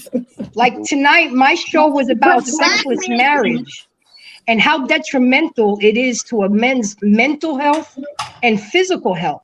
Okay, y'all. She's about to the sister's brilliant. Listen. She's brilliant. She knows what she's doing, right? She walks into a room of hungry men and says, "Hey, I got plates, free food." Right, and they're gonna come to her channel. Listen, coming to her channel. This is what she says now. She talks. What's the easiest way to get a man's attention? Food or She's sex? about to open up a meat market. Right, here he goes. It ain't cute, ladies, when y'all holding out on a man and he walking around like the other gentleman said. They do have to. You know, you have to ejaculate. You have a testosterone. You got to let it out. It even helps with prostate cancer for a man. But you know, women think it's a game, and what they won't do, women like us will.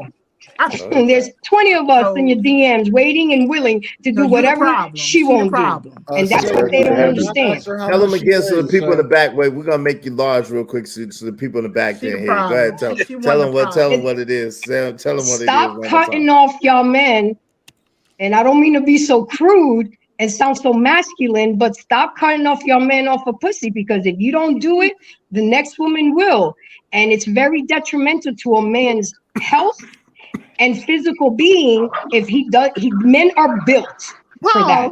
That's your duty as a wife. That's a myth. That's a myth. That's a fucking myth. Thank you. That's a myth. Okay, listen. She don't represent me. That's a myth, and this is coming from a nurse. That's a myth. What's a myth? Yeah, Educate us.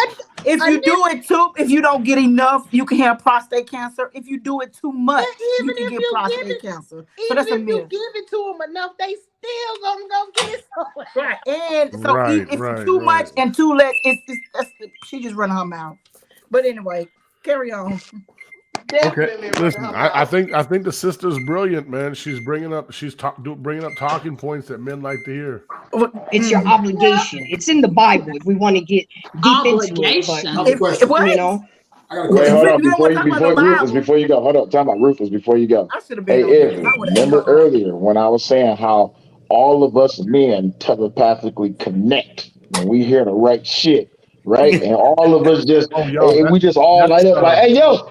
That's Cellulite Podcast. That's a good brother. Go check him out. So get this. Okay. So what she is, she's a piece of meat. She's not a woman. She's a piece of meat. That part. Hey, listen, what we were hoping that she'd respond and we'd set up the debate. That's I what want to finish hearing what she got to say, honey. Okay, here it goes. It's a woman speaking real shit. Come on. Come here. Yeah, she just can't mess it up. She got to keep her frame. She got to keep her frame. Yeah. So even when I spoke to Kevin Samuels and he chewed my ass out, talking about nobody's going to respect me, nobody's going to listen to me, that's what gave me the push that I needed to start my YouTube channel. I may be an old head, but if I could change the mindset of one young man or one young lady, then I served my purpose. Girl. Question. So if I want 2 women, you cool with that? Yeah. Because we share men anyway. We're sharing. Women just don't like to admit it. We're sharing anyway. So I'd rather know. I'd rather know that I'm sharing than you going about behind my back. Let me say what's her page? Hold on. What's her page? Let Angry Man rock real quick. What's that? Ruthless. I'm gonna tell you something right now, because you in California.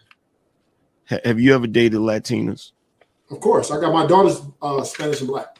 Hold on real fast. Y'all hear Angry Man's audio? Can you hear how rich it is like it's a movie? Uh-huh. He's a natural YouTuber. He got the same mic I got, probably. Yeah, that mic sounds okay. Good.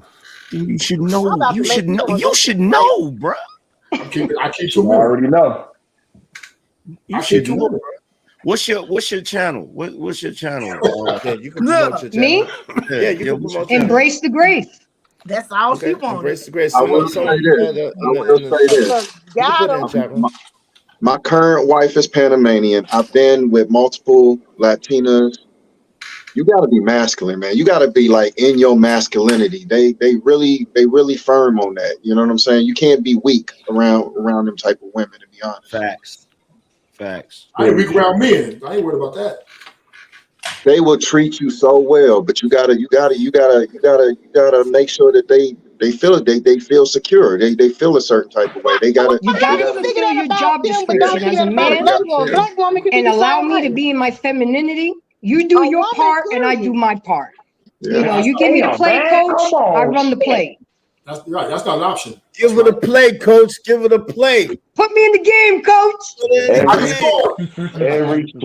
Every swinging dick on the Congo. If you ain't gravitating to that type of talk coming from a woman, hey, bro, you need to go get some help.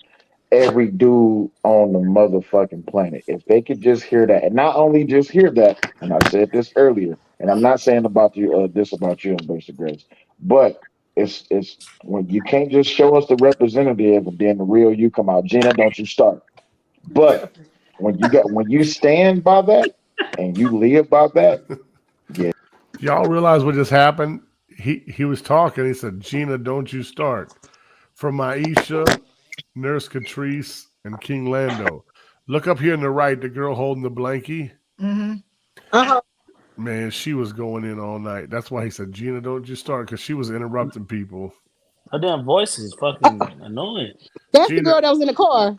Yeah, Gina's good people, though. She means well. I want to hear my girl Benita get into Miss Sister over here who thinks she know it all. Oh yeah, She from here? What- She from Winston? New York. Okay, cool. All right. You got to remember this podcast is reaching. We've had people from. Okay, so I'm definitely on here. I'm definitely. You done Listen. turned me on to something. Hey, listen, we need you. Maisha, I've been telling you we need to go and get a YouTube now. Listen, we can Y'all do this. We can start us one. Shit, Y'all should. telling you. Hey, listen, there is definitely a need for females in this. Yeah. You know, I it's crazy. started my YouTube, but I ain't did nothing. It's crazy that you said that, right? I'll call you when we get out here. Yes, please do. Y'all need to listen. The world needs females' point of view. Now, listen, 15 Minutes of Fame and Foaming at the Mouth podcast are doing auditions November 27th, 2021 for females. Mr. Spilman, you get sidetracked. 2021. I just see if you're listening. You get. I'm like, am I tripping? No, listen. I don't know if y'all know. We already have 3 females that are what we call co-hosts. They don't even know it yet. Miss Lanita Brown, Love, and Miss Catrice Nurse. Those 3 are like locked in on my show. They never have I'm to. about to be the guest co-host. You about to have Come me. on, let's You done do got it. me hooked. on this. Girl, we be going in, honey. I was on that. I'll be honest with you, man. I was on that guy's. I had commented. I had made a comment. Man, it on- went on for I hours. think it was one of their podcasts. And girl, I just asked one question, and they went in for over 2 hours off of my. Yeah, they one did. question. Yeah, It was she crazy. came in bringing I the heat. love it. I'm mad I missed this one. Cause you No, know I listen. be asking some questions like That's me. I want to know. and they just went all over the place with it. But And I want to it's 8 hear o'clock Miss every Brown Sunday. Sugar go in on your girl. So I keep getting sidetracked. Okay, but where is it? Where is it, Brown? let Sugar? it play. Where Let it is play. Was it that late in? What was I'm it? finna have to get out It because I don't- gotta go home. I'm getting off of work, but my phone ain't. I'm out in the county, so my Hold on phone real won't fast. break up. Miss Lanita, where was it when you said the chainsaw thing? Do you remember the time? I signed the book already. I don't remember. But I seen you when your head popped up, so I know you gonna get her. And he keep getting sidetracked. No. It wasn't this lady. Miss Lanita, I was gone then. Did you say something to the Spanish lady? I don't think so. I think the comment we're talking about was this young lady right here. Can you see the mouse?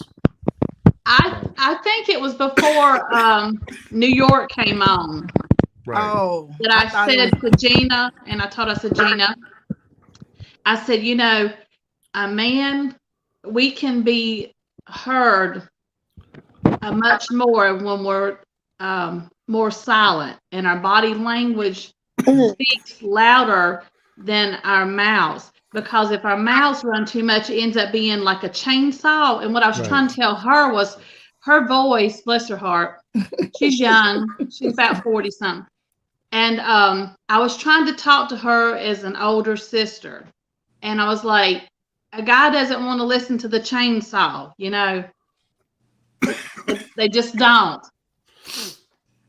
Right. So because she was just like and so I heard that for a little bit. So then when she calms down, you know, you retune your ears, and then here comes New York, the brute. Yeah. Well, I mean, Miss New York don't have all the answers when it comes to men, because if you're willing to share men, something's wrong with you. That means you're not good enough to have your own man. And you know what I wanted to tell her, but I thought I wanted to keep it. I try to be a classy lady. I'm not uppity. I'm balanced. I'm, you know. You ain't got to explain. I get it. Right. Okay. So anyway, she comes on, and I'm like, I'm going, because I was over in the kitchen doing something. I thought, let me come over here. She's trying to put a plug in and all that. And what I wanted to tell her was, honey, listen, you're throwing meat out there, and I'm not trying to talk nasty, but just putting it out there. I wanted to say, look, dick comes a dime a dozen. Pussy is priceless. And her, my coworker cracking up. I can't believe I just said that. I'm sorry. That's okay. Wow. But I know Sean's like, I didn't know she'd say something like that. No, this is dope. I knew you had it in you. Hey, Azar, where you at? We knew she had it in there. Right. But in Why order we to gotta talk, be a dime a dozen though? Damn. Little cheap Y'all ass fight. dick. We some cheap dicks. Okay. 99 cents. Yeah, damn. What I'm trying to say is she was not letting herself be representation of a respectful temple. You know, she was putting herself in like she was in a meat market, you know, right, by the pound. The girl, Well, the lady that was just on. Yeah, Miss New York. Because she said some stuff like that didn't make no sense. That didn't make sense. A man gonna be a man, regard until that man is older. Well, I ain't even gonna say old enough. You're I'm gonna right. say mature enough and ready to, like my coworker just said. I just asked him. I said, "Would you be interested in like having a poly relationship?" He was like, "Yeah, because I don't have no emotions." So you know what I'm saying? It's different when a person is has respect for themselves, because I know I'm worthy and enough. That's You it. know what I'm saying? That's I ain't it. sharing with nobody. I don't want to share with nobody because my body is my temple. I always been raised like that. You to get my goods, you gotta be special. You know what I'm saying? So it's I'm not sharing. Yeah. You know, and I know that I'm enough. And if you don't think I'm enough, then you go ahead and be with until you get fulfilled. Because a lot of that shit be men's ego and their pride, where they feel like they gotta have multiple women to fulfill themselves. That's an ego and a pride thing, and mommy issues. Right. And I'm not a garage door with a remote control for you to bring your classic Cadillac on in. Exactly. And then she want to talk about biblical. Yeah. Man, the Bible goes both ways. It's for men and women. That whole verse, that whole scripture is for men and women. It goes both ways. And see, a lot of people like to misquote the Bible, but baby, I would have gave it to him. I'd have gave it to him. Hey, Pastor Catrice will come out. I'm mad I didn't miss that one, honey. No, That would have been a good one. Y'all, listen. Let's have a group chat of everybody that's in here. We'll get this thing really rolling, bring it to a next level. We got Philadelphia in the house. What happened, Maisha? I'm here. Oh, I'm somebody texting me. Okay. Philly in the house. Listen, I'm gonna give everybody a chance. I'll give you a brief closing, then I'll close out because it's past our time. Okay. I really thoroughly enjoyed this. I really did. Hey, yo, just we went from serious to joking. That's a blessing. Listen, that's a blessing. Maisha, you wanna close us out on your part, then ladies follow, then we'll close out. What you want me to pray? Because I don't pray. No. What I'm saying, just give your own closing thoughts. Just give your own closing thoughts. My own closing. I'm gonna just say, my new saying is I don't tell people to be safe. I tell them to be blessed. Because words is powerful. And let's just stay beautiful, people. You know what I'm saying? Let's stay beautiful. Let's keep the love, Sean. I love you, brother. I love you too. Years, tell my Catalina and my babies that I love them. And Orlando, I love you. You my dog. It's always been much love and respect for you. Catrice, my sister. Yes. Mr. Muhammad, so nice to meet you tonight. I thought you was Corey. I kept calling you Corey. I saw that. So I'm sorry, but so nice to meet you, brother. And Miss Lena over here, honey. Nice to meet you. And I look forward to being on more things with you because I love a good adult discussion. Wow. Yes. Okay. Yes. Ladies, do you want to go next? One of y'all ladies? It don't matter. Well, okay. I want to same thing like Maisha said. Everybody just be blessed and all we can do is just pray for our city. I know that's really the only thing we can do. Is just pray for our city. Yeah. You can't make people do what they don't want to do. All we can do is just pray for them and ask the Lord to just cover them. Genuine prayer, so He can. That's it. Lord. That's it. That's it. Yes. Miss Lanita. Well, I just say if we can just reach out to one person a day, because I think a lot of this stuff that's going on, especially of our recent with the guns and all that, if it really got down to the conclusion of it, there's some mental illness in there. So how do we how do we address the mental illness as just citizens, not professionals, as neighborly, I guess what I want to say. Mm-hmm. Because people need to talk to others. They need to, even if it's just for 5 minutes a day, we need to, hear their heart for a few minutes. And if we notice that they need to be uplifted, then give the encouragement, give them the little seed, And then the next day it might be us that needs to be uplifted.